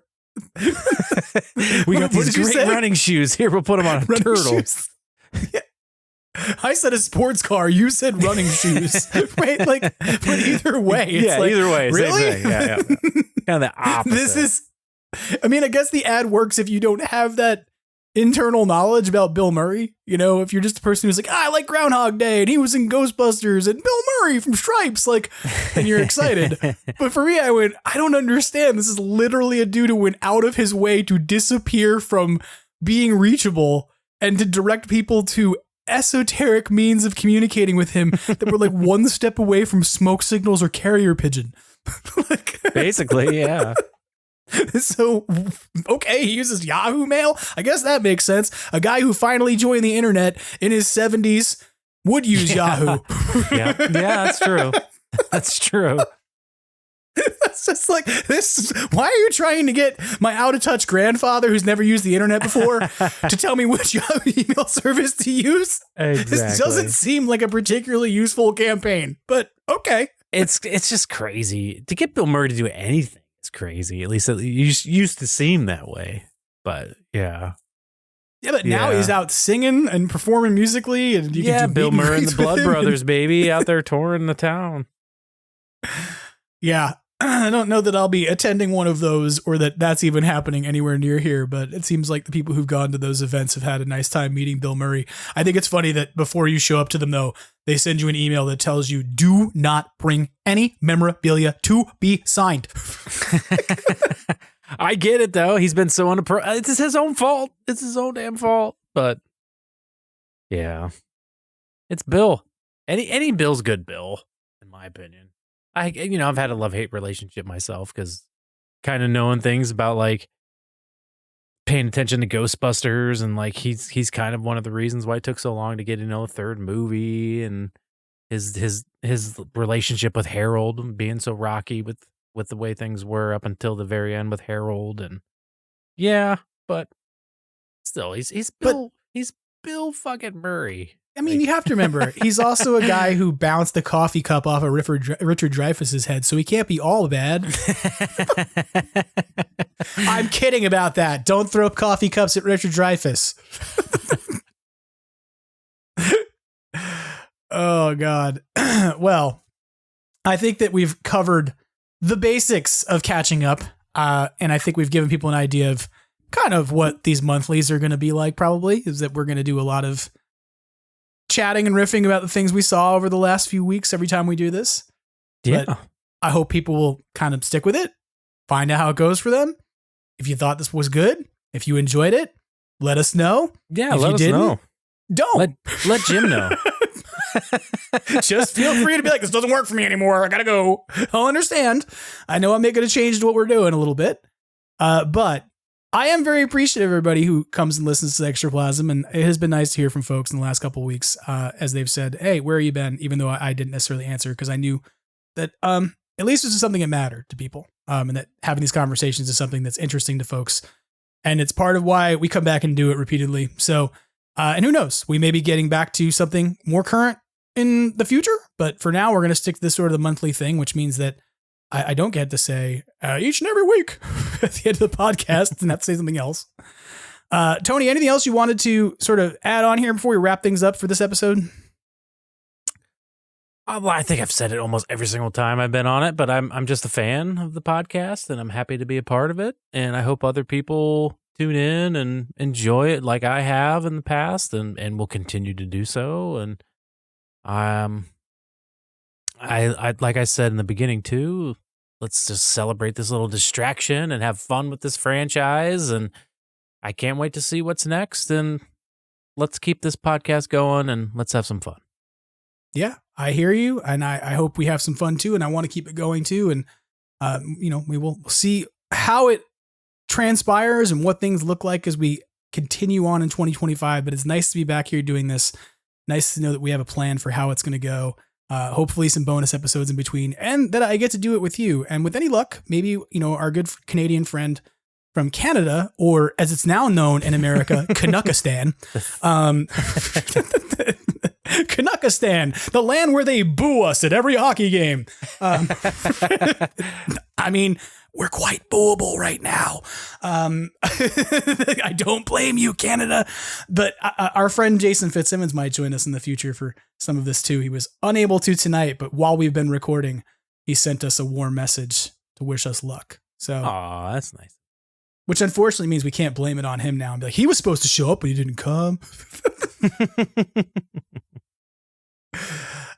Anyway. But yeah, we'll continue to do this with you and me, and perhaps we'll add some other folks in when we do this on a monthly basis. And in between, we're going to look to try and set up some new interviews with people and whatnot and offer those as they are available, as opposed to having the expectation that somehow I'm going to generate a Ghostbusters interview every single week, which is not a realistic understanding of how things work. I'm going to get Brendan on here. I'm going to get Badoochi Studios back. I'm going to get him on here again. Yeah. Yeah. Talk to him from down under.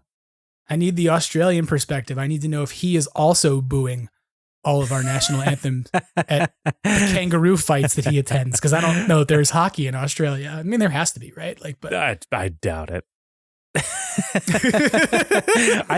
You know what? I think he's a fan of it, though. I think they're fans of it, but I don't know how much they actually have down there. I think he said when he came up here, he wanted to go to a hockey game, and that was one of the things we didn't do. I don't think it was going on when he was here, but. Yeah, I think they like, at least he does, What's the Australian pastime? Is it Mad Max?